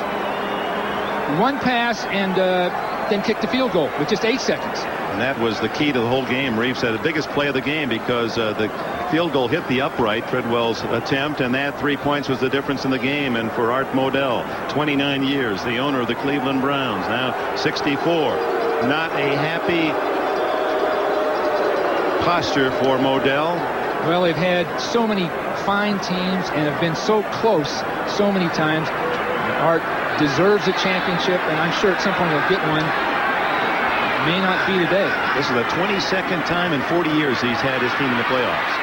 Elway to the sidelines, incomplete to Winder. That is the best. I want to go back to that because it's significant.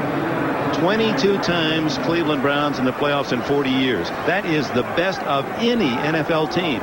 And yet, when you look at the old line NFL, before the merger, when they go into Super Bowl I, only the Browns, along with Detroit, Atlanta, and the Cardinals, those are the only 4 old line NFL teams that have not made it to the Super Bowl. And the Browns have had so many chances. That's made it all the more frustrating for that man. But he's got time left. Big 30. Plenty of time left. They can't give it up here, even 3 points. Elway loads the gun and hits Johnson at the 38 of Denver. 6 seconds to go in the half. Well, he needs something right now that'll get him up 8 to 10 yards. Most likely a play breaking toward the sideline. Most likely from a receiver in the slot or the inside position. Something of that nature, but they have to get it thrown, caught, and the receiver down or out of bounds immediately, or the clock will run out.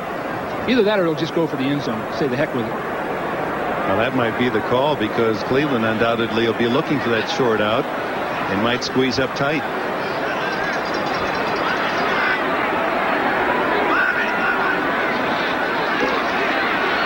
There's the outbreak. People were right there waiting for it. Boy, Frank Minifield, it's a good thing that pass was low and maybe intentionally thrown low by Elway, because Minifield on the double team, he had Gash covering the receiver, and Minifield was darting in front and looking for 6 the other way.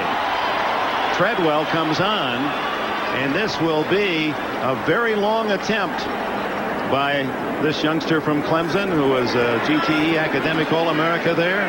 A very popular kicker. Carlos left, didn't sign. Treadwell took over. This will be 54 yards. His longest this year, 46.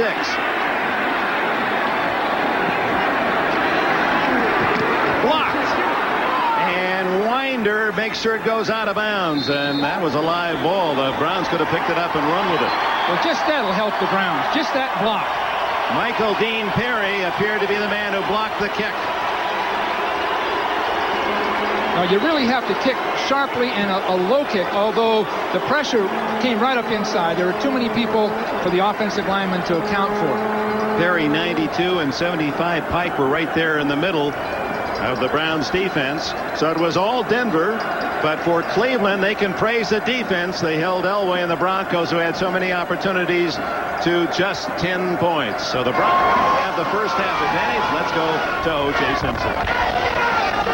Coming up at halftime on NFL Live, Al Davis will join us from Long Island. Forgotten you, Bill Walsh. You gave him a little extra mileage and all kinds of money, I understand. A lot of money. I thought he could still play after right? a fashion. Well, he was a great moral help on the team. All right. First down, 10-0 Denver, and Michael Young, an unlikely hero, breaks away from Minifield. A major mistake by Minifield there. He almost had contempt for Young going down the field. And you'll see Young catch the ball. Young's much faster than most people think, because Minifield has his chance and he can't catch him. In fact, he told us a couple of days ago, he said when he learned that he might be a plan B, he said one thing he wanted to prove was that he can run faster. Get out the stopwatch. I'm a little over 4.5. I'm not a 4.7, and I can get open. Yeah.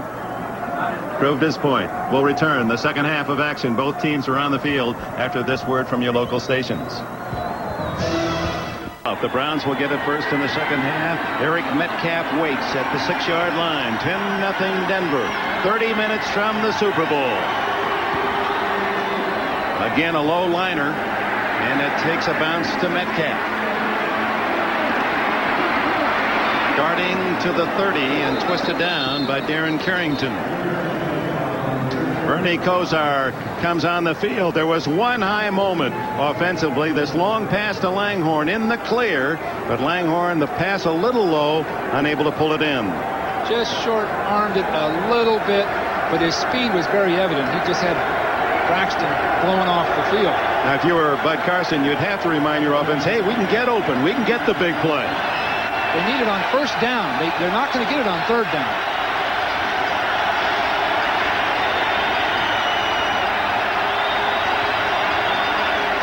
Metcalf twisting, but caught by an ankle and dropped after a yard or two. Greg Cragen, number 71, and Simon Fletcher, 73. A look at the halftime statistics, and it's all in the right-hand column. The Denver Broncos, except for rushing, 35-20. The Browns had the edge there. But look at the passing yards. Just the downfield throws just haven't been there for Cleveland, other than Langhorne's drop. Again, it'll take a first down play pass to make a big play down the field. Bernie Kosar, 7 of 23. It's on around 30%. On 2nd and 8. Kosar finally guns it incomplete to Metcalf. Just couldn't find a man open. Well, they got the coverage they wanted. Brooks was outside covering Metcalf. And Michael Brooks is an excellent athlete, but he's 6'1", 235. So you see him come up underneath this play to make it. There he is. And it's open, but the ball's thrown behind him. This is the story of the game. Ball's thrown behind, ball's dropped, fair catch unnecessarily, those kinds of things.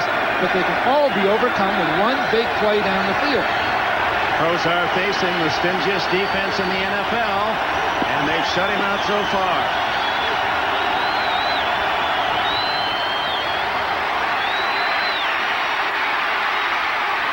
Kosar running and sliding to a first down, and what a hit by Dennis Smith as Kosar was sliding in, and he's saying, wasn't that a penalty? It used to be when you slide in you can't hit a man, that you're giving yourself up with that baseball slide, but no flag goes down. Well, that's two men playing for a championship. Two great performers. Smith knows what he's doing. He's got this man vulnerable, but Kosar has to go for it. That's the entire dimension of a championship game right there. 16 yards for Kosar, who was rushed for 22 today. That's almost a career high for him. Out of the backfield to Metcalf. And out of bounds at the 48 of Denver, a gain of nearly 5. Wyman Henderson on the corner. You know, Al Davis pointed out at halftime, Kosar under the center. At this point, he's much more effective than the shotgun. He's got the run threat. He can get the ball off much more quickly. And the crowd noise is not a factor. Plus the fact that Bernie's always said he likes it. He didn't like the shotgun. He likes to play from under center. The crowd, the noise itself makes it imperative. But when you add up these other factors, he should be right in there where he is now. First possession of the second half, 10-0 Denver. On 2nd and 6. Open, complete to Langhorne, and he has a first down at the 30 of the Broncos. They've had a plan when they came out at halftime. They had a plan, and that's to stay in their base offensive formation. 2 running backs, including Metcalf, and work plays against the basic Denver defense. They know it's predictable, and these are the kinds of things they can do to it. Hooking type patterns, play passes, throwing quickly in the flat to Metcalf. That's what it'll take. Reggie Langhorne from Elizabeth City, state of North Carolina. First down at the 30. Ron Middleton is in a tight end for Ozzie Newsome. With protection underneath to Kevin Mack. And he meets a crowd at the 28-yard line. Short gain of a couple. Rick Dennison was the first man there. Dan Reeves barking it out from the sidelines. Head coach here at Denver at a relatively young age of 37. Carson had to wait till he was 58. He is the winningest coach in Denver history. Clearly one of the great figures in the NFL today. A great coach, a great person, but also he orchestrates the organization so beautifully.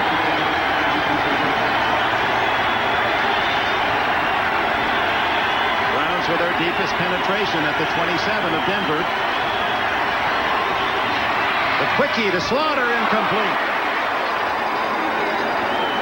Steve Atwater, a punishing safety man right there, and he's saying something to Slaughter as Webster goes back to the huddle. Slaughter's 170 pounds, Dick. That's a tough chore.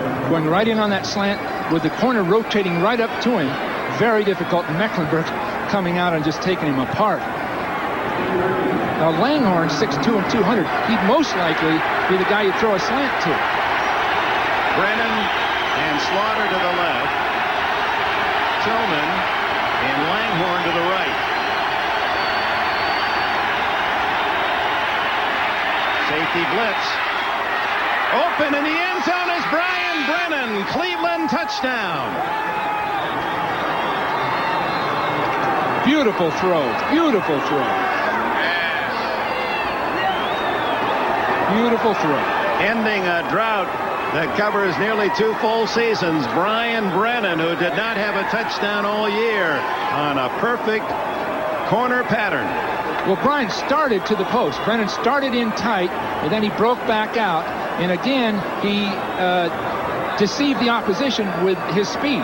It didn't appear he was running that fast, but just by maneuvering his body, he was able to get a break on the defender. We'll have a chance to look at it in a minute. Matt Barr adds the extra point, and the Browns open this second half seriously. They come away with 7, and it's a 3-point game. You'll see him come off the line of scrimmage. Now watch him start to the inside, look in, and then break out. And Henderson didn't have the quickness to stay with it. Henderson played for the post. Henderson had help in the middle with a safety, but he still let that occur. And now bet back in the East, his former college quarterback Doug Flutie cheering Brian Brennan. It's back. The biggest battle in football history. As Budweiser takes on Bud Light in Bud Bowl 2. Pick up your official program wherever you see this display. Hey, cool. It's packed with trivia, player profiles, and details on how to order your Bud Bowl 2 souvenirs. Use it to follow the score on game day, and you'll be a winner. So get ready, get set. On January 28th, score with Bud Bowl 2. This time, it's war. Sports coverage of the National Football League is brought to you by Budweiser and Bud Light, who will bring you Bud Bowl 2. This time, it's war. By Merrill Lynch, we're bullish on the 90s.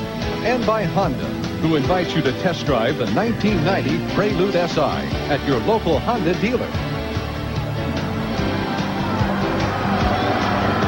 Yep, just about time for the season to end. 10-7. Denver's lead is cut, and a good kick by Brian Wagner, and the Denver Broncos will have to start at the 20-yard line. Elway comes on the field.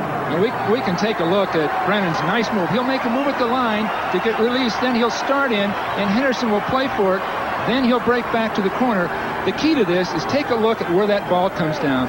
Kosar has to throw just a letter-perfect throw. Right up over the top, timed right into that corner. Beautifully thrown ball for that kind of a pattern.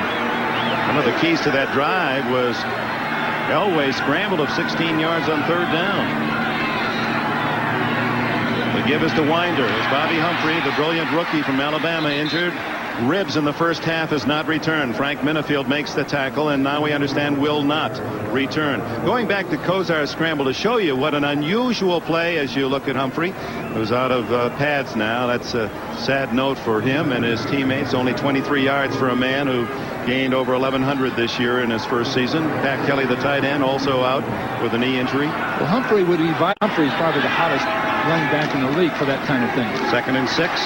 Winder to the 27, where it'll be 3rd and 3. I'd like to finish my thoughts about Kosar to show you how unusual 16-yard run. When you talk about Elway, hey, that's you expect that. But in his last 4 years, his 4 years in the NFL prior to this, Kosar's total rushing, that isn't it, but his total rushing, 28 yards. He gets 16 on one gallop, and that keeps that drive alive. Well, he had an inspiration to do it because his team was lagging and in trouble. It took a play like that to pull him out of it. All right, at 3rd and 3 as Cleveland picking up momentum, trying to stop Elway and the Broncos. Elway. Boy, look at him dance in that pocket. Now he throws long for Young again. Michael Young. All the way to the 20-yard line.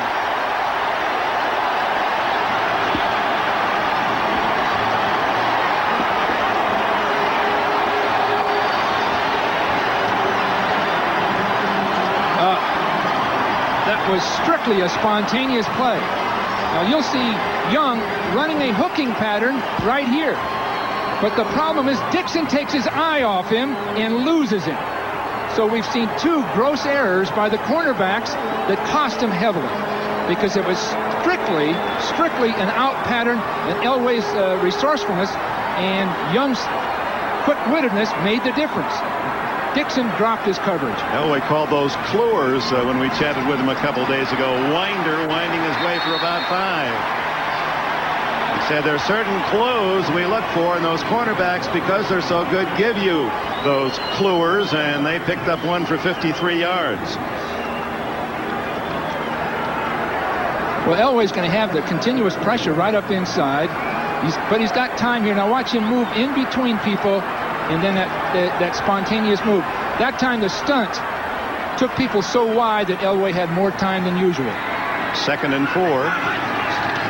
Little delay to Winder. 10. He's to the 5-yard line. 1st and goal, Denver.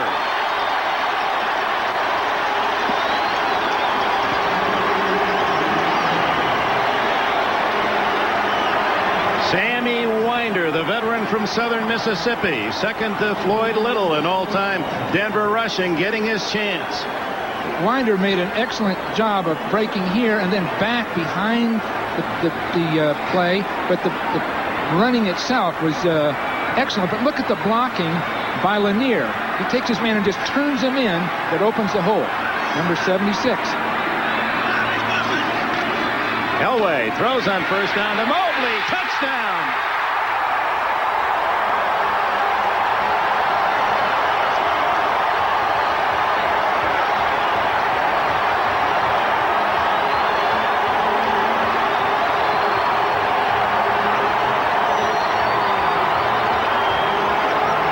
Mobley was split outside, and Dave Grayson went out to cover him. So you had a linebacker and a big tight end.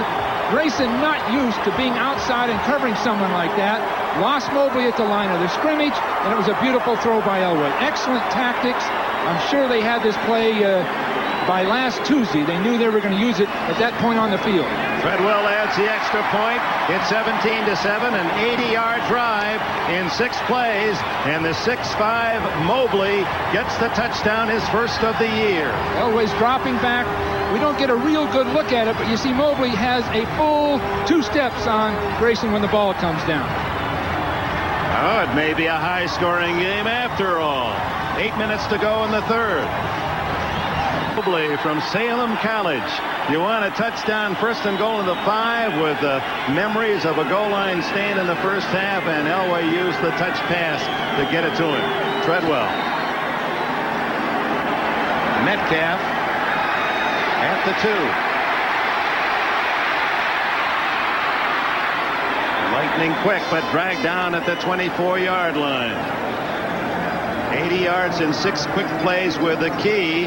The 53-yard pass to Michael Young. 5 yards on the touchdown score. Here's the check. Mobley fighting his way free. Grayson, by the time he looks for the ball, it's in Mobley's mitts.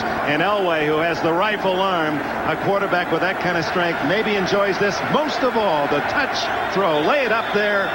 Yeah. 17-7. Well, both big plays came on errors by the Cleveland cornerbacks, or we wouldn't be talking about 17 points. From his 24-yard line, Kosar goes to work. Underneath, Metcalf. Well, there was the play pass we've been waiting for, and he had people down the field that looked like they were going to break open, but he threw to Metcalf very quickly and prematurely. Just have to calm down.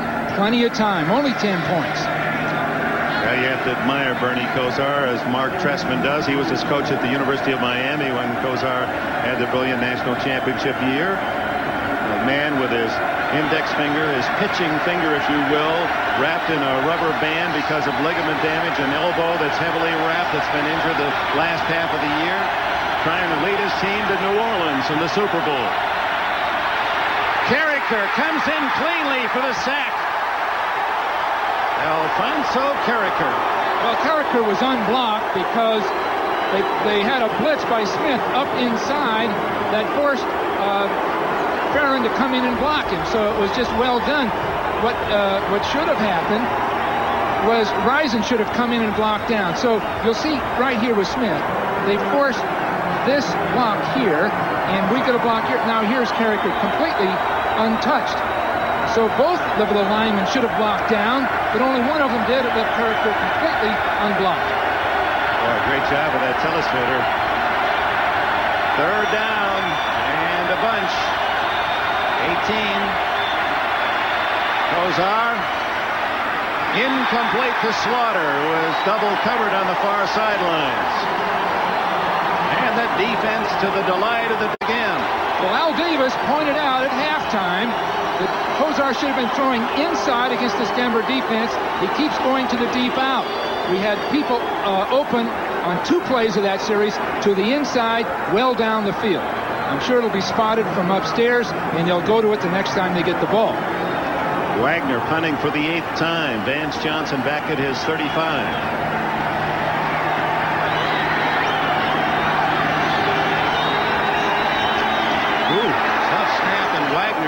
Line drives one out of there. Right out Johnson, who has to go off his shoulder pad at the 35 and down at the 39. Well, that's the kind of low kick that Johnson must have been salivating, thinking he had a big return, and went right through his hands. Well, that kind of a kick, that ball can soar on him. He thought he was going to get it here. Then all of a sudden it was too high for him. Timeout. Exactly 7 minutes remaining in the third quarter. The Broncos by 10. Crystal clear sky of the Mile High City, Denver, Colorado, looking down into Mile High Stadium, where the Broncos have the ball again. A 10-point lead, first down at their 40. Mark Jackson in motion. Winder met in the hole. Boy, filling that hole was 59, Mike Johnson. Second in tackles this year. He had 3 forced fumbles. A brilliant student at Virginia Tech, and so he is on the football field. He's one of those USFL players that people didn't think really could make it in the NFL, and how mistaken so many of the NFL scouts were with these kind of players. Watch him get into that hole right down the middle.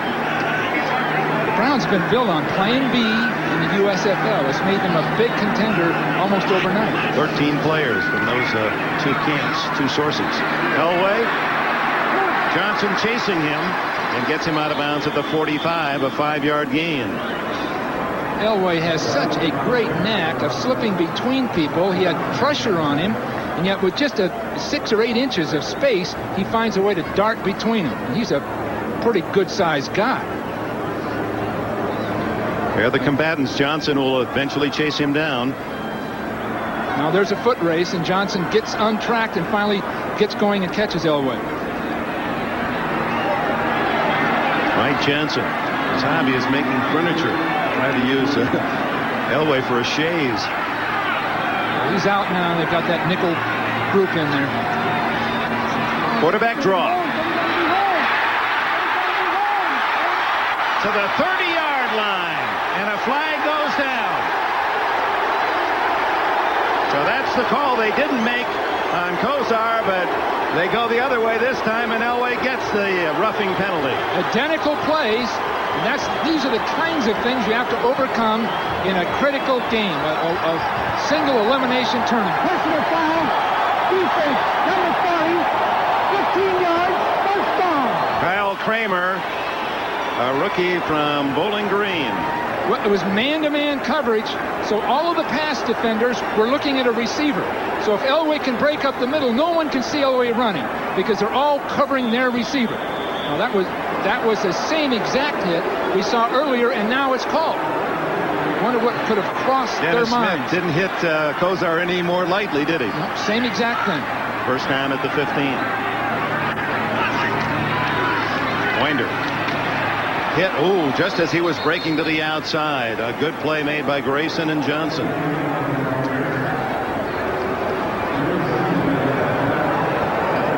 Let's look again at Elway's run. It was a design quarterback draw with receivers breaking to the outside. Now you notice the receivers breaking to the outside all across the field and defenders working out with them. So once Elway broke the middle, there was no one there. John Elway is the leading rusher in the game with 30 yards. 25 on that play. 2nd and 10, Winder again. Into the crowd, gets 3. Bubba Baker and others in on the tackle. Just by holding Denver to 3 points here, Cleveland can stay in it because it would still only be a 13-point deficit.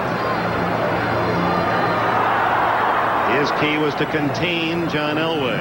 He's done a fair job of it, his team has, but Elway, the great player he is, if ever there's a quarterback that belies his own statistics, it's John Elway.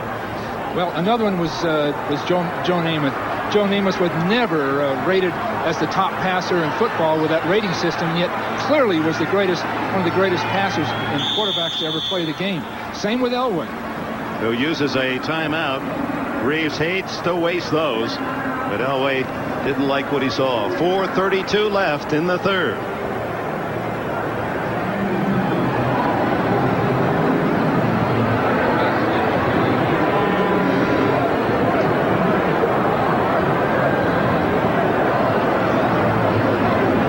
So John Elway comes to the sidelines. There's his backup, Gary Kubiak, with Dan Reeves. They don't want to squander this chance. 3rd and 7, of course, looking for a touchdown that might well put Cleveland away. The Browns trying to hold and force the field goal. Kubiak is not only a backup and a very able backup, one of the best in football, but he's also a great help with Reeves on the sideline. He knows the game plan as well as Reeves or Elway, maybe even better because he has all that time to study it. He's going to be a great coach at some point if he'll deal with a financial change in his life, but he does a great job on the sideline of helping Dan and helping John. And it's not by accident that Kubiak stepped in when Elway was sick in Washington. Remember earlier this year on a Monday night, and stepped in at the last minute and led the Broncos to a key win against the Redskins. He says, when I can, I try to get Shanahan, get some extra time. I want to be ready. I love the studying part of the game. And he says, I know I'd like to be a starter too, but it's worked out pretty well here.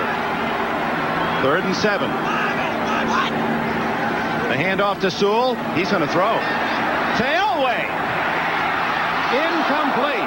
Felix Wright was there. A flag is down. That play worked against the Raiders in the opener of the season a couple of years back. Something was spotted right away. And holding against Cleveland. First down, Denver. Well, would it have been holding on Elway? We'll find out.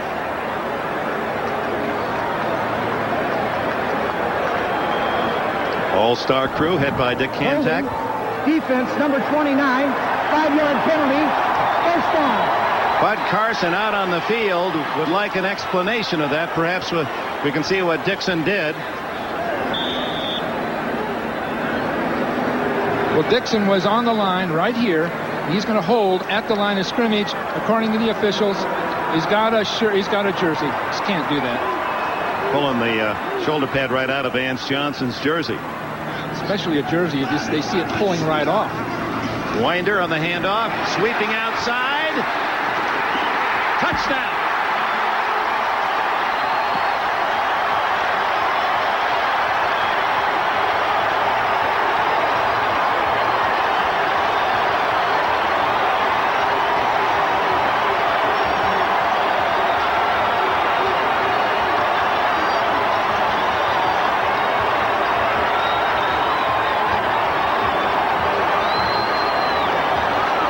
Winder knows how to go for that end zone. He knew just where to go.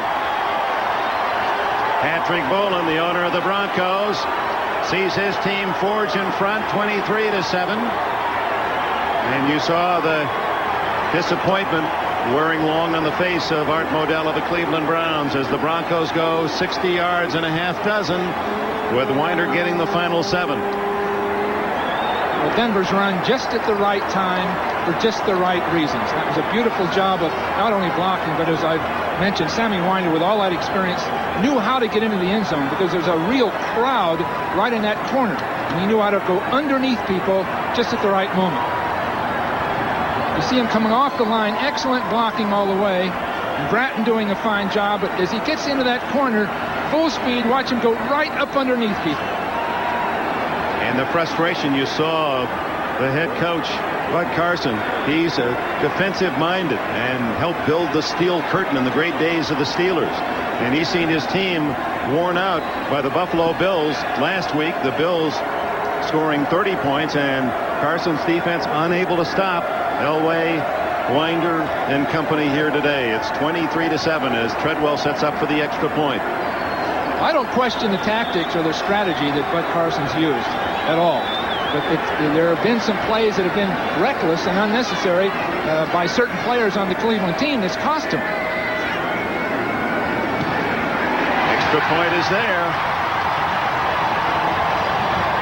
4 minutes, 19 seconds left in the third quarter. Sammy Winder has given the Broncos 7 more.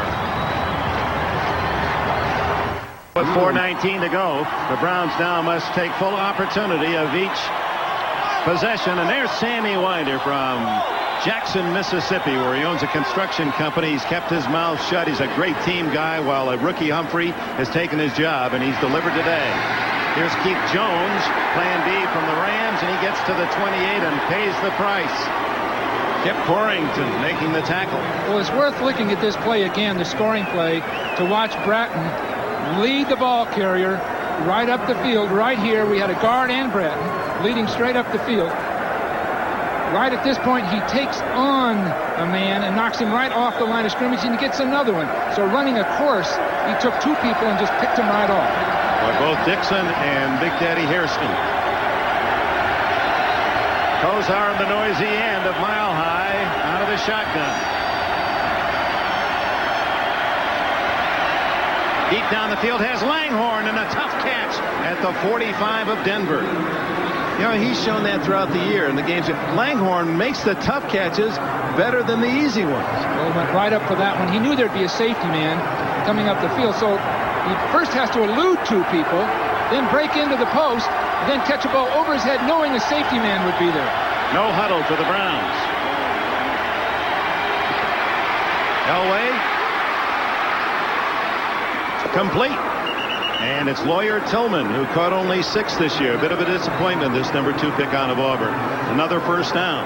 And they stopped the clock with 3:29 left in the third period. Kosar did pretty much what Elway does so well. He got up underneath the pass rusher, then moved outside and threw on the run. He didn't look very pretty doing it, but he sure got it done. From the 30-yard line.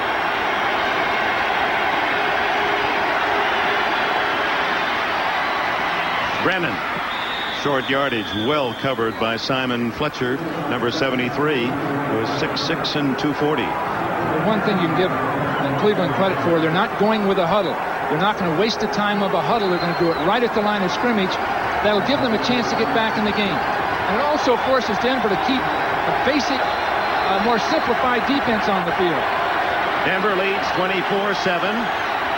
Kosar trying to get a quick score here in the late third quarter. Underneath he goes, and it's Webster Slaughter to the 10-yard line. Cleveland's moving right up. Denver's going to have to call a timeout if they want to change their defense.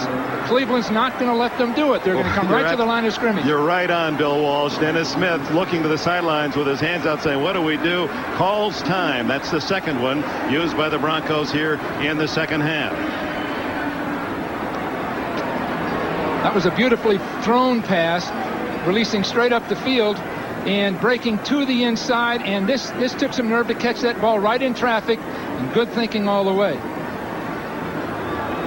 Now the timeout taken by the Broncos to try to get the different defensive set on the field, as without the huddle, Kosar marching his team quickly to a first down right at the 10-yard line. They can actually get a first down by a quarter of an inch.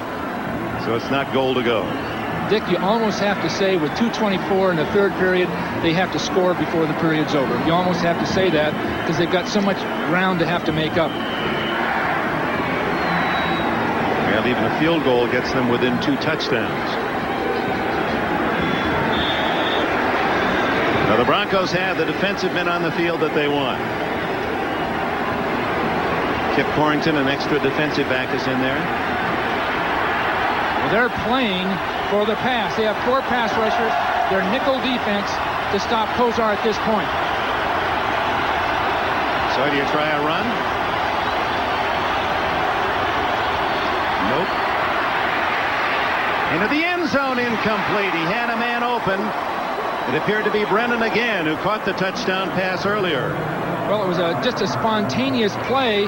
Kosar just put a little too much on it. It was Reggie Langhorne, 88.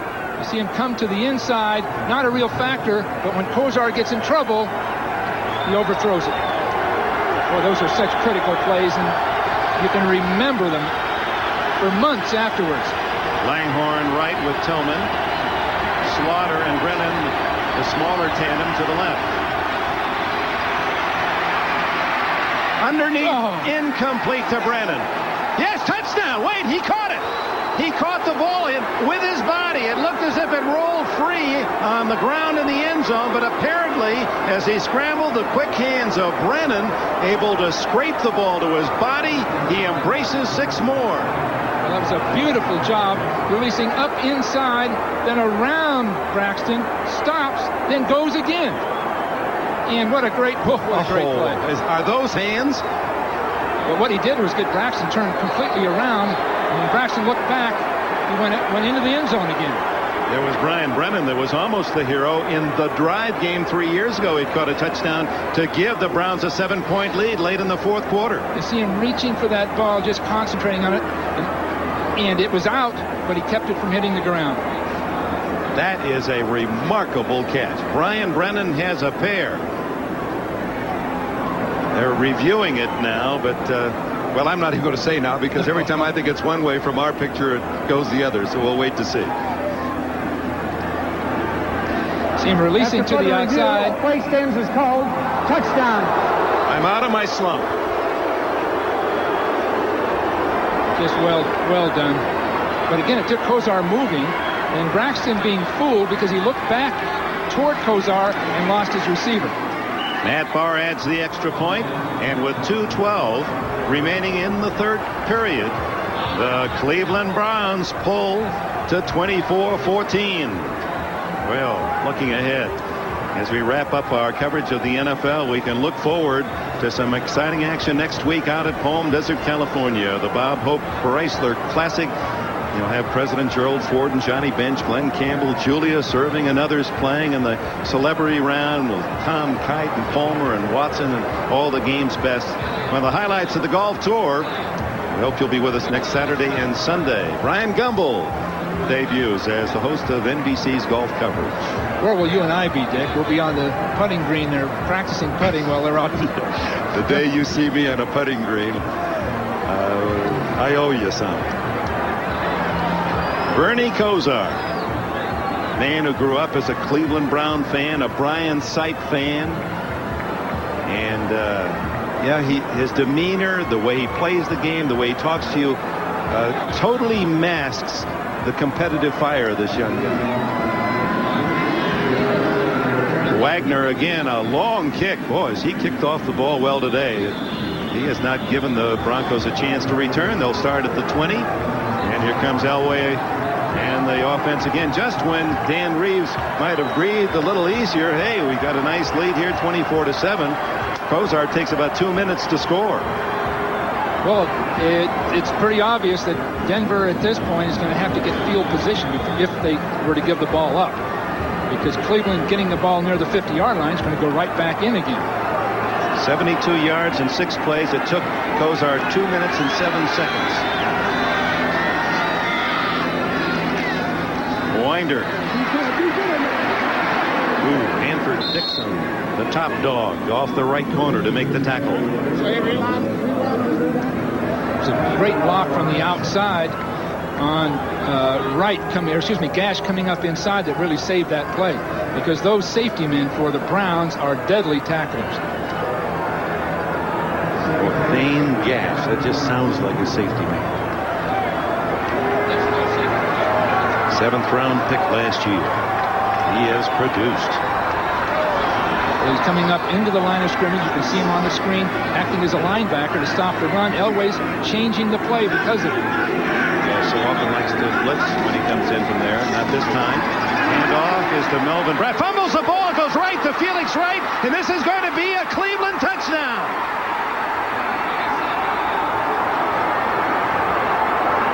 Unbelievable for Dan Reeves and the Bronco fans, and just like that, the Browns are going to be within 3 if they can kick the extra point. A simple trap play. Everything looks good at this point, and the ball is pulled out just before the line of scrimmage. And the freak nature of it, you see Clay Matthews batted it. It hit the helmet of Bratton and bounced up to Wright, and Wright scores the touchdown.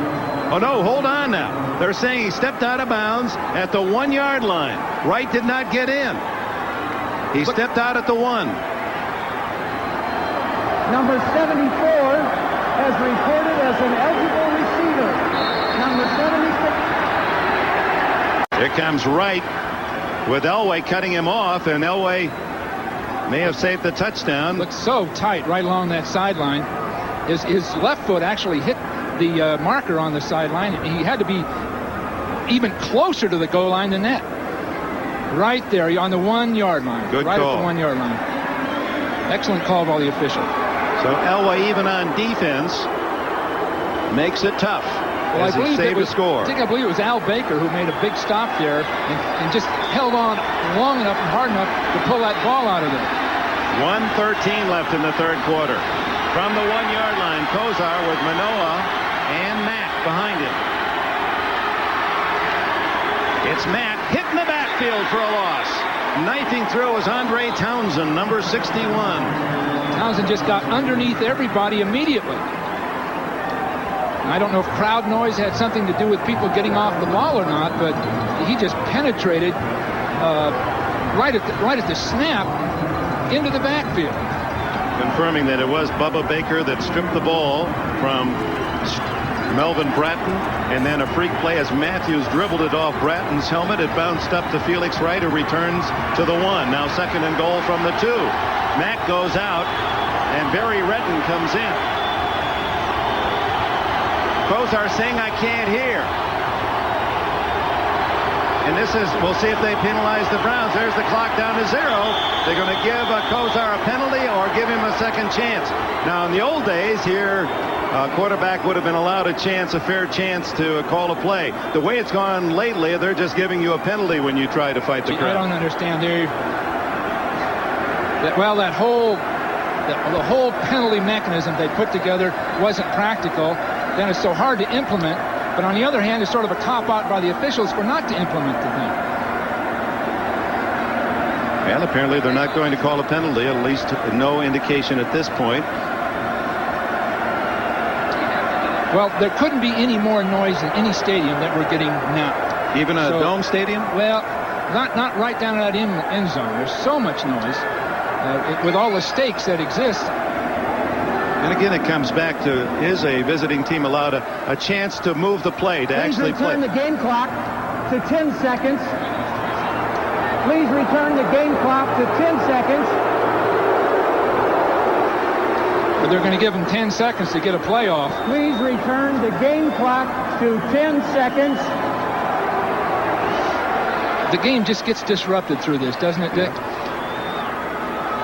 Honestly, please return the 30-second clock to 45 seconds. Oh, gee. I honestly think the only way we're going to solve this in the NFL is to have a equipment in the helmets so the quarterback can talk to his people and use it. Now, it's been impractical in a sense, but there's been enough progress with a system of communication in the helmet that it can be, like so many other things, it can be refined. So a no decision. It's 2nd and goal. Manoah, touchdown, Cleveland. What a beautiful play. I believe that was Middleton, the tight end, as a flanker, came in motion and trapped one of the tackles, and Manoah was right in behind it. 1 second left in the 3rd quarter, and Middleton, who was in and out of the Cleveland Brown lineup during the course of the year. A story that you heard last week from Merlin and Charlie in the win against Buffalo. Ron Middleton made the block. Well, we'll get a chance to look at it, and it was a great job by Middleton going right up inside, and the penetration across the line of scrimmage almost did the job for him. Matt Barr. It's 24-21.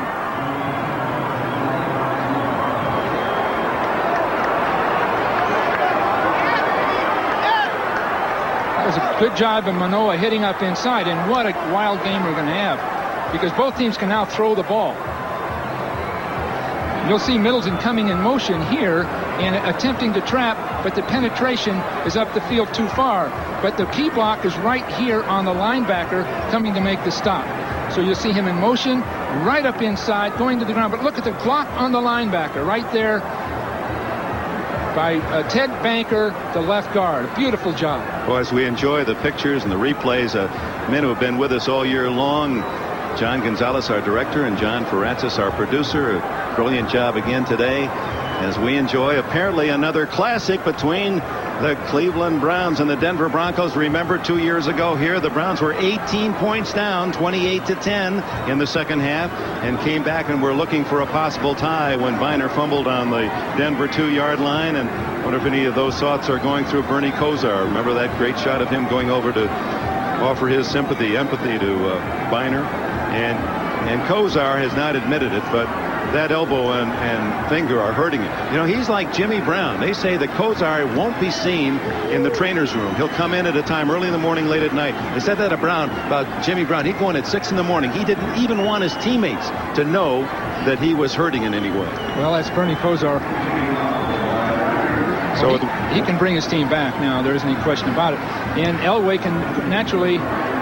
Look at Wagner. He's kicking that right through the uprights just about from his own 35-yard line. Another touchback, and that is the end of the 3rd quarter. An exciting 3rd period for Kosar and the Browns. They're back in it. Cattle. Quiet at Mile Hay Stadium now. 3 minutes and 19 seconds. Well, let's double check it. 4 minutes and 18 seconds is the time that it took for Cleveland to score 14 points in what is now a record-tying playoff quarter, 35 points by two teams. It ties the record set by the Redskins, who were the two teams against Denver in the Super Bowl, and they scored 35 in the second quarter of the Super Bowl game. 24-21, 15 minutes or sudden death to the Super Bowl here in Denver. Elway starts at his 20. Wide open, Vance Johnson, the 40, and tackled at the 42, 22 yards.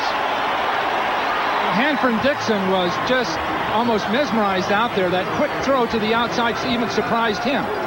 You see him sitting back, sort of relaxing and giving ground. And now he's a little indecisive coming upfield and makes the big miss. But of course, it took Gash to really put it away.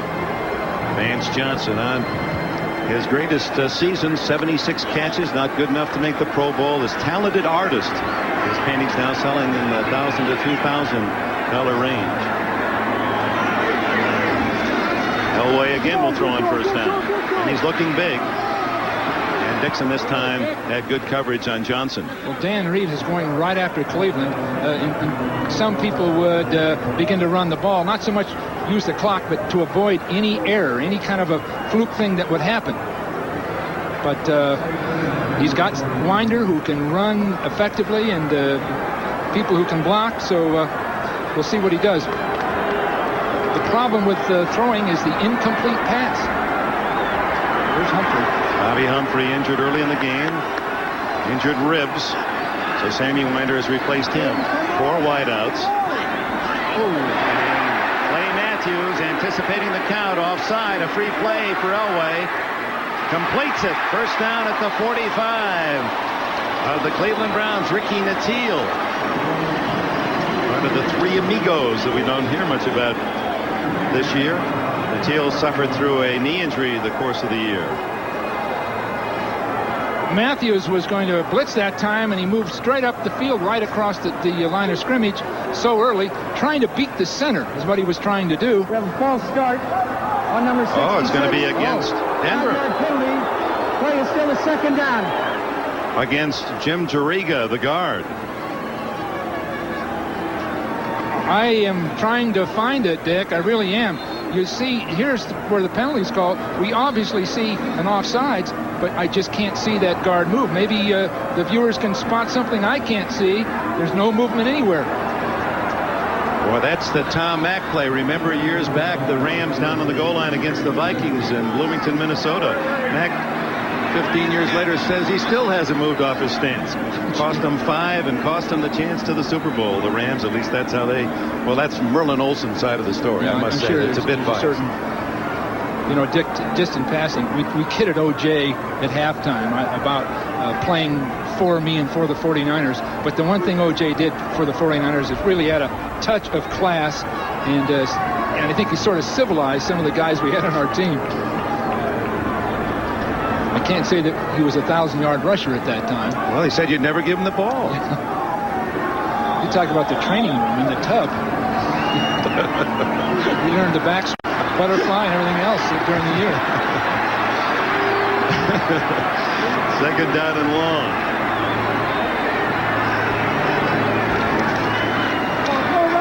Away, pressured from behind, gets it away, incomplete.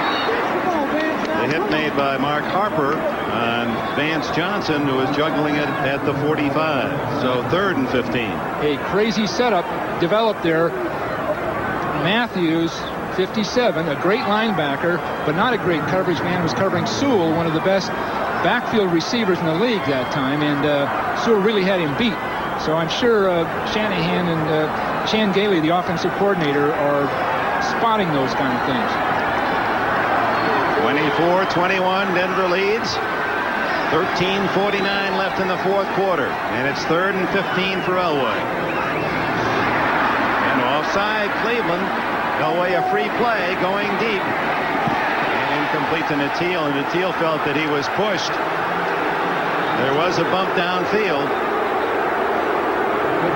Dick, the agony that must be going through the intestines, or whatever you'd call it, these coaches right now for Cleveland. They're just on the edge of bringing their team out of it, and they're jumping off sides and things of that nature. Just the agony. I remember as a coach what you'd go through. 97, 5-yard penalty, repeat the down, third down. Robert Banks, defensive right end. Well, Banks is going to move way early. He's so anxious to get there. He'll come across the line a full 2 steps, and obviously he'll be spotted every time. Bubba Baker warned his teammates about Elway in his count. He said, don't look at the ball and don't listen to Elway. Wait till you see that the ball actually snap before you do anything. Now on 3rd and 10. That's Michael Dean Perry. He can't catch Elway, who now throws it downfield. Complete! What a catch and what a throw! Vance Johnson.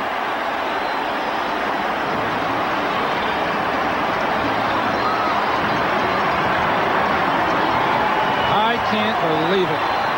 Elway running full speed left and throwing the ball up to his left. Now this is where he's at his best. But watch him on the run. Now watch how he just flips the ball right up over the top. Boy, that's the second baseman, a little soft roller throwing to first base, but not into heavy traffic and hitting his man perfectly. Well, everything's pretty well covered, but when Elway moves, there's a movement by Johnson back to the outside, and they just adjust naturally. And Minifield couldn't have had better coverage. No. First down, Elway throws. This is going to be a pass by Sewell, but he can't get it away. That's that long lateral to Sewell, and then Sewell trying to throw downfield, but well covered was Jackson downfield. Well, Sewell really wanted to get that ball off. They've been practicing it all along, with a lineman coming out with Sewell, and there's a blitz, by the way, on this play. But with Sewell coming to the outside, he'll have a lineman come out with him. Now he wants to throw a lateral pass, which it is. Now we're looking to throw the ball up, but Baker was right there to the outside reading the play. I'm not sure that was a lateral. Bill Walsh had it been complete, and had he thrown the ball, it might have been illegal, and the punishment coming from Grayson on the blitz. On 2nd and 12. Down the middle, wide open is Winder. Sammy Winder! All the way, touchdown!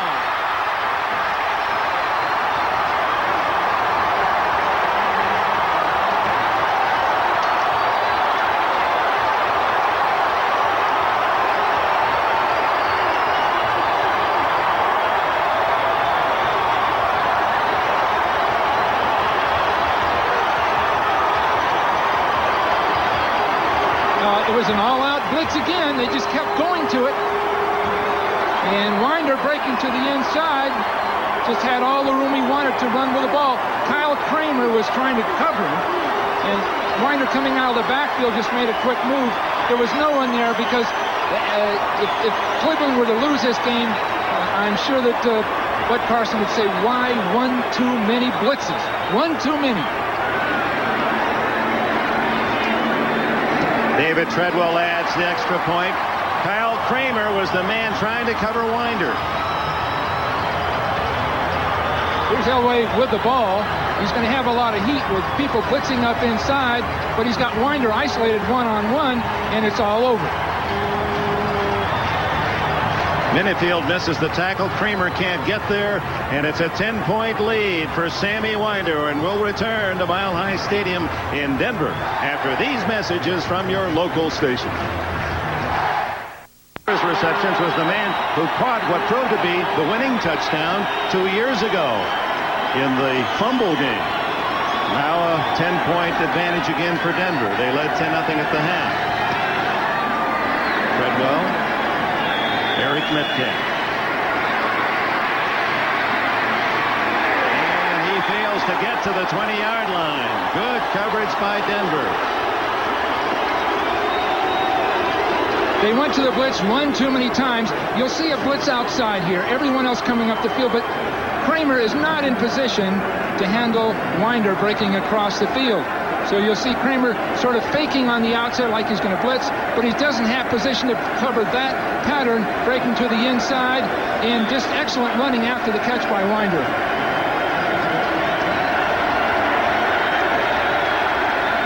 And Bud Carson, the has not been a happy warrior the last 2 weeks. His defense much too generous. 30 last week, 31 today. Now it's Kosar's turn. Batted incomplete at the line of scrimmage. Simon Fletcher, 73, in front of Kosar.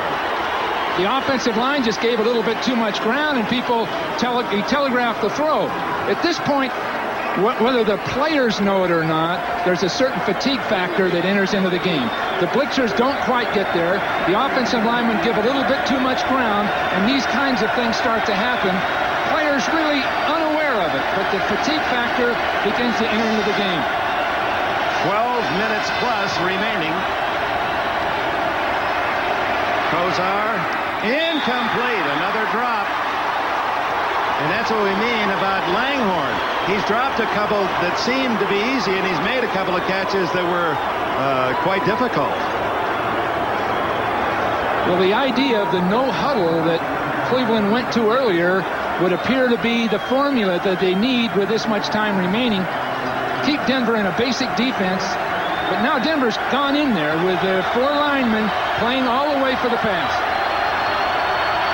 3rd down and 10 for Kosar.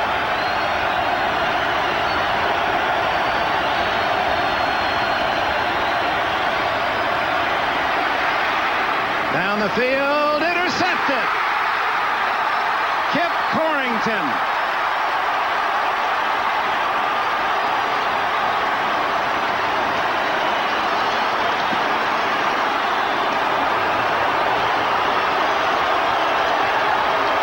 Kosar flushed under the pressure, throwing off balance and over the head of Langhorne.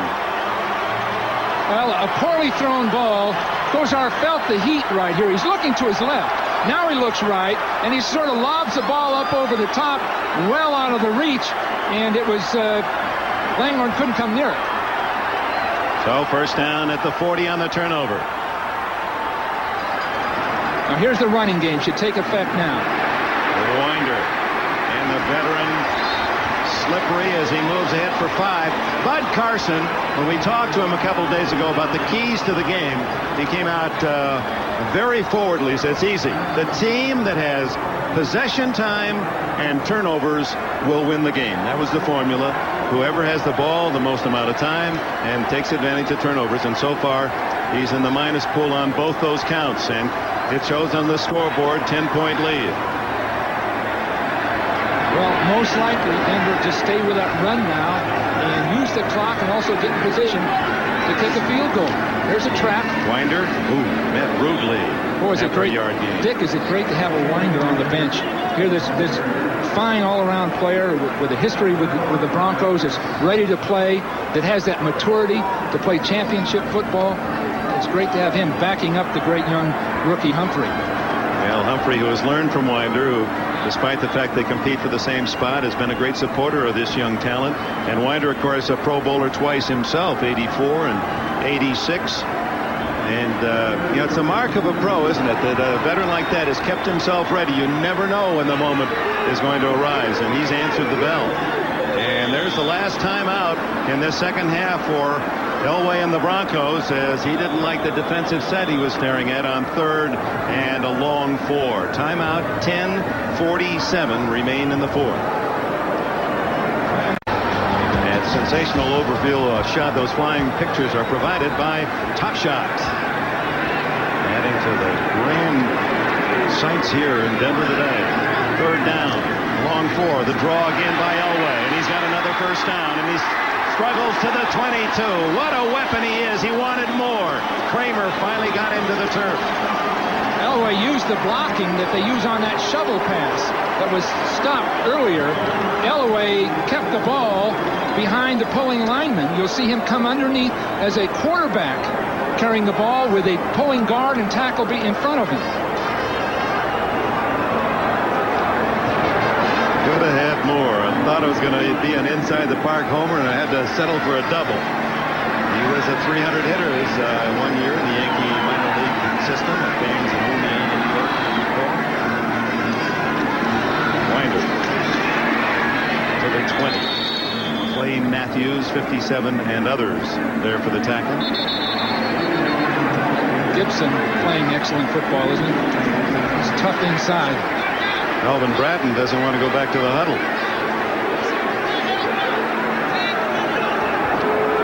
Meanwhile, the clock runs. 9:39, 9:38 left. After a 10-0 first half, there were 6 touchdowns scored in the next 8 possessions in the third and early fourth quarter. 3 by Denver, 3 by Cleveland. Cleveland scored twice in the final 4:19 of the third period to get back in the game at 24-21.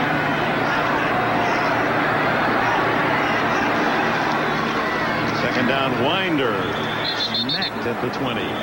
Well, he's audible into traps. The Cleveland's getting in a front that's ideally suited for it, but they're just not holding their blocks long enough. Matthews and Johnson, the linebackers, filling the hole, and now the extra wide receivers come on, and the extra defensive backs counter for Bud Carson. You'll see a trap coming right here to the outside, the ball carrier coming through, but the penetration inside is just cutting the play off. They've got the ideal front they want. You see the blitzing linebacker, and the whole play stuffed. Oh, it was Grayson that got there first. David Grayson.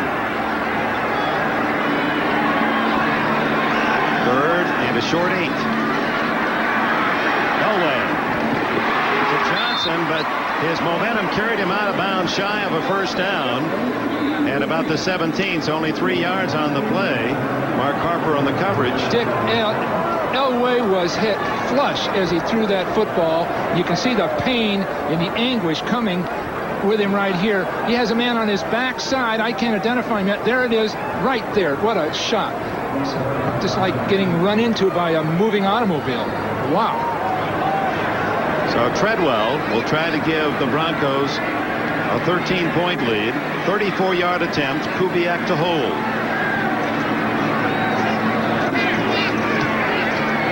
That's why he's going to the Pro Bowl inside the 40, almost automatic. 34-21 Denver. Now the Kip Corrington interception leads to 3 more for the Broncos. Well, Metcalf's going to get another chance to return a kickoff. On a couple of them, he's been close. So what they need now is a big kickoff return to get field position to try to get in the end zone quickly. That's easy to say, isn't it, Dick? Well, if they can score 2 touchdowns in a little over 4 minutes, that seems like a lot of time. 8:22 left.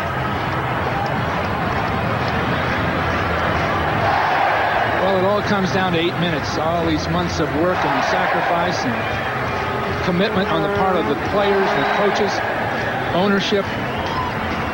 Here it is.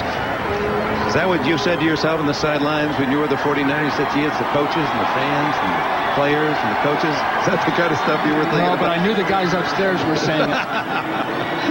So I figured someday I'll get a chance to be very philosophical in the last waning minutes of a game. Have you come a long way since London in August? Metcalf won't return this one. Mike Oliphant, number 33, told him to stay in there. So we've had 10 drives in the second half with 7 scores, 6 touchdowns and a field goal, and now it's Kosar's turn. A touchdown would give the Browns, or get the Browns, within 6. Just going to have to get up the field.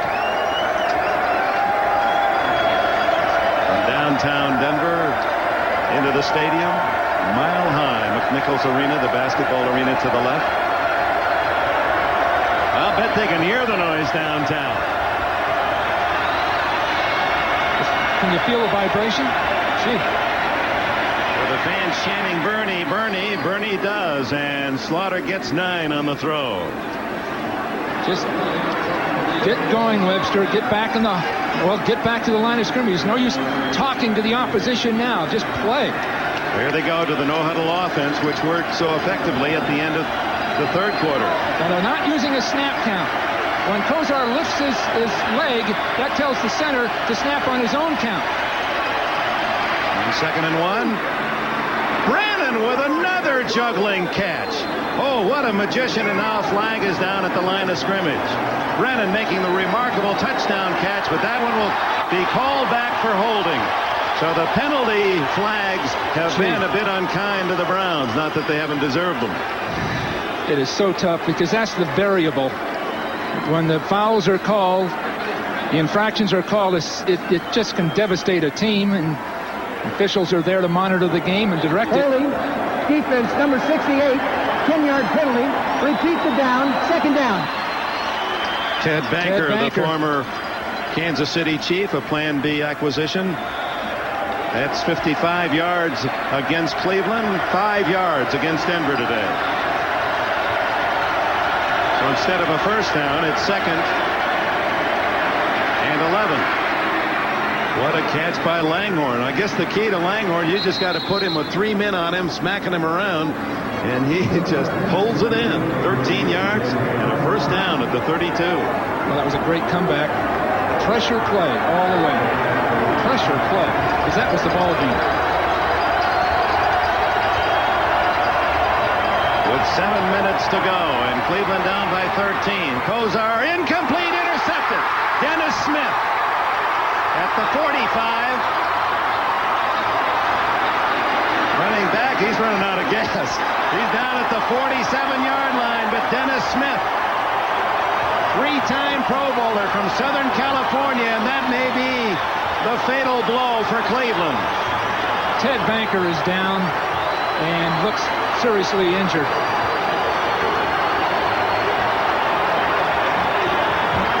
Look at Smith. He was running out of fuel.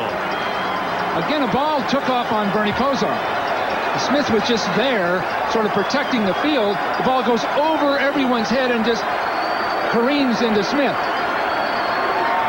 Now the Broncos, with a 13-point lead, have the ball in Cleveland territory again. Goes in command, 34-21 with just 6:50 left.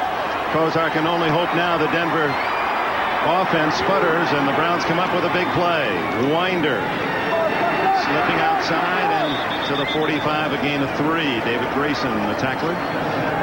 An incomplete pass or driving that ball carrier out of bounds is critical. That can somehow be done to stop the clock, because every play that Denver runs now is good for at least 40 seconds on the clock, and that's going to be the way they'll win the game. Just run it out and use the clock.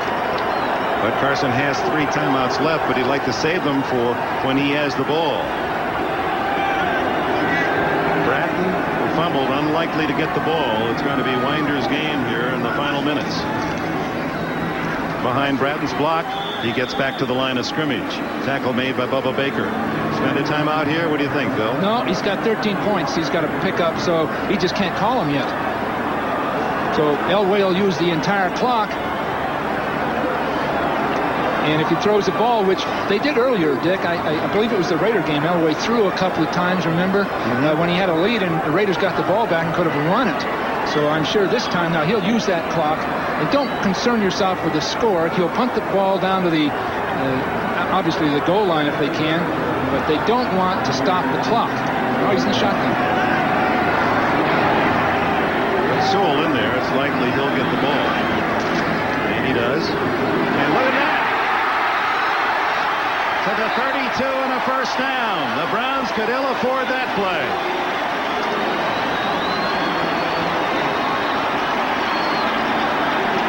That was a beautifully blocked play. You'll see guard and tackle pulling. A great job by Wydell and Lanier pulling up the field and then in the blocks. Very well done. And of course, Cleveland had to play for the pass with that shotgun formation. They don't use him on the rush often, but he averages over 6 yards a carry to Sewell. And he had the best average per catch of any running back in the league this year, 16.6 per reception. Another trap. Baker beats the trapper. Wydell tried to trap him. Baker came right around and made the stop. 4:30 on the clock. And this must be painful for Bud Carson and Mark Modell and the Cleveland fans, so hungry for that chance to go to the big party, as Ozzie Newsome called it. That's the one thing left in a great career. And for this man, too, incredible. 29 years with one of the most successful franchises. And Ozzie Newsome, who has been a great Cleveland Brown player for 12 seasons. And neither man has had that Super Bowl thrill. You know, Dick, this is likely to be Ozzie Newsome's last game.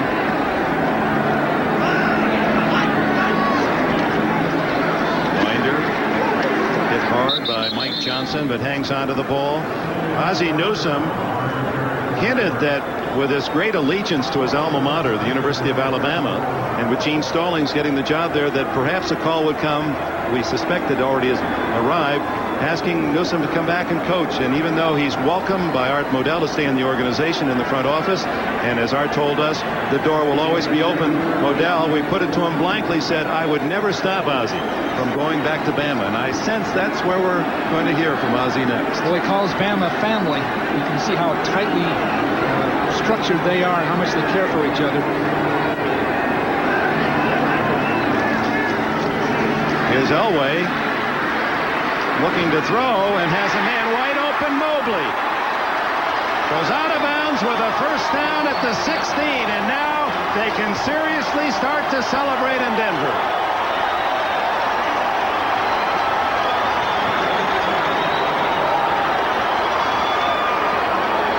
Well, Bubba Baker was out there with John. The two of them sort of vying with each other. You see him out there. He just can't keep up with John. He's played the entire game defensively and is weary and just couldn't stay with John or he could have made the play. And how prophetic that pass for Elway. As Bud Carson said, we've got to keep Elway in the pocket. We have to contain him. He's so dangerous throwing on the run. And the big play again that'll lead up more time. 3:04 and Winder hitting the backfield as charging through was Felix Wright.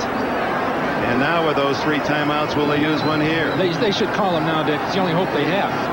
They've got to get the clock stopped or they'll just run right out of time. Well, they don't want to use the time.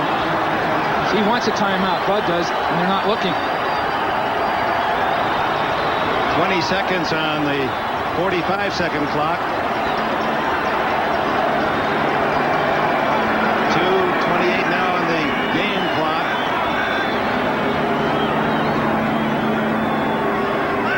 Elway wisely using every second. And now it's to Winder down at the 18-yard line. And Bud Carson is 5 yards on the field to let him know he wants a timeout here. And the clock is stopped with 2:10.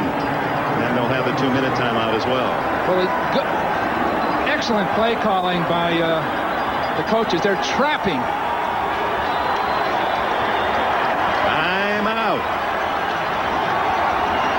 His hand is a football, almost begging, hoping that he'll have a chance to use one before this game is beyond his reach. But at this point, it'll take a absolute miracle. 13-point Denver lead. The Broncos have the ball. 3rd down and 3 at the 17-yard line. 3rd down and 13 with 2:10 to go. Elway to Sewell. Minifield trips him up. And he goes out of bounds. Oh, my. That is a break for Cleveland, although it really only saved 3 seconds because the 2-minute timeout is coming up after the 3 ticks on the clock. Here comes Treadwell, who will take us the 2-minute mark with a field goal that might well put this game away. More than a 2-touchdown lead. The Broncos should be on their way to New Orleans. Well, they'll be better this time than the last. I'm sure of that. You have a better team. This Bronco team's much more physical than the previous Super Bowl teams they've had. So I think they'll stand up better against the NFC this time around. Treadwell from 31 yards.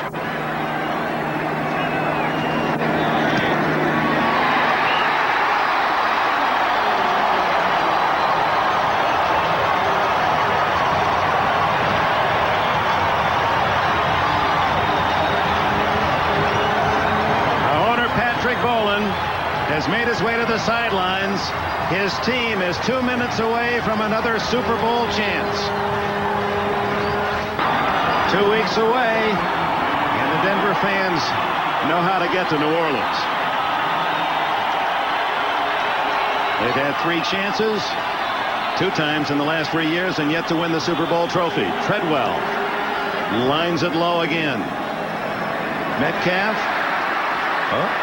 Going to take it out. Didn't have to. And is dropped at the 10-yard line. Well, there have been talk here in Denver. Some writers, feature writers, have suggested that Elway and the Broncos shouldn't win today because it was so destructive, their defeats in the 2 Super Bowls where they were bombed out by the Giants and the Redskins, and it hurt the whole image of the city, the pride of the city. Well, here's Dan Reeves' answer to those people who said don't win today. Well, Dick, but you can count on one hand the people that really bought that song and dance about Denver shouldn't go to the Super Bowl because it might be disappointing. They've got great fans here and they believe in their team. Pat Bowlen had the answer. Well, those people are not fans who think that. Down goes Kosar at the 1-yard line. Andre Townsend on his back.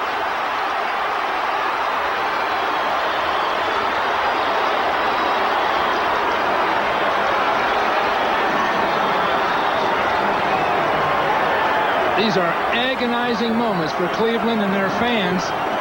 Oh, I know how you feel, Bud.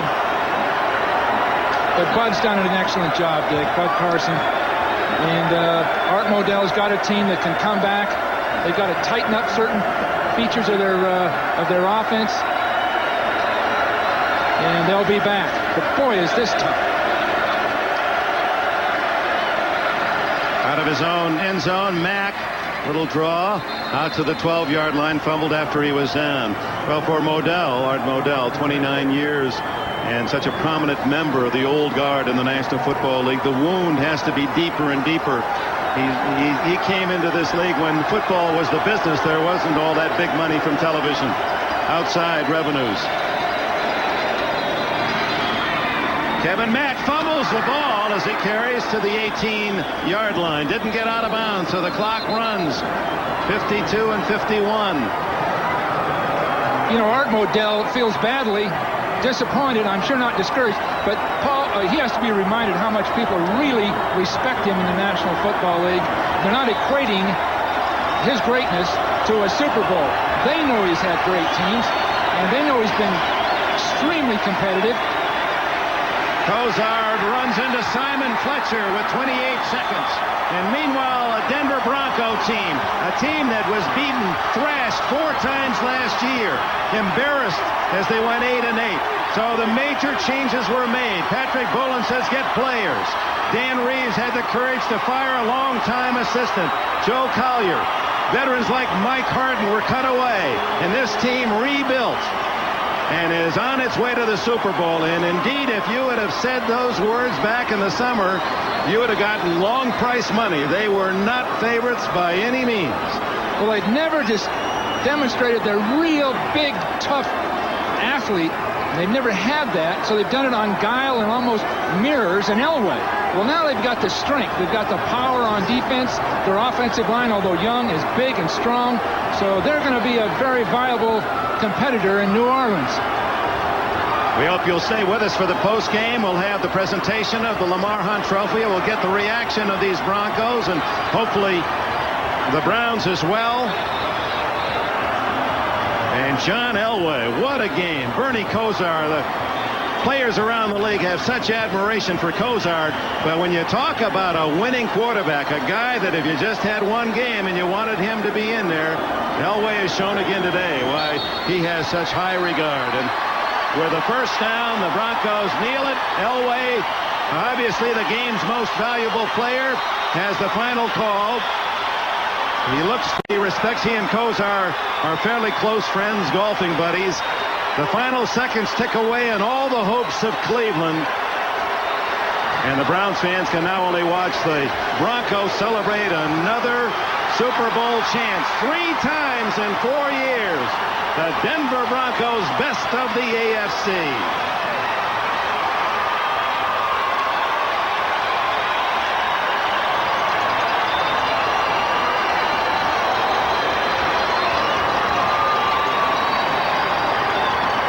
And we'll return to Mile High Stadium in Denver for the championship trophy in a moment. Those are AFC champions. And it's time now for the Most Valuable Player Award, sponsored by Budweiser. What a game he had. The great players make the great plays in the big games. And Elway delivered 385 yards passing and 3 touchdowns and rushed for 39 more. 424 yards in offense from number 7. Oh, is he lucky? Is Denver lucky to have a player like John Elway? Budweiser will make a contribution to the United Way on behalf of John Elway. And now here come the Broncos out to say thank you to their fans. Now that's a nice touch. We talked about the crowd, collegiate atmosphere. Here are the players themselves saying thank you to an important ingredient today, the fans of Denver.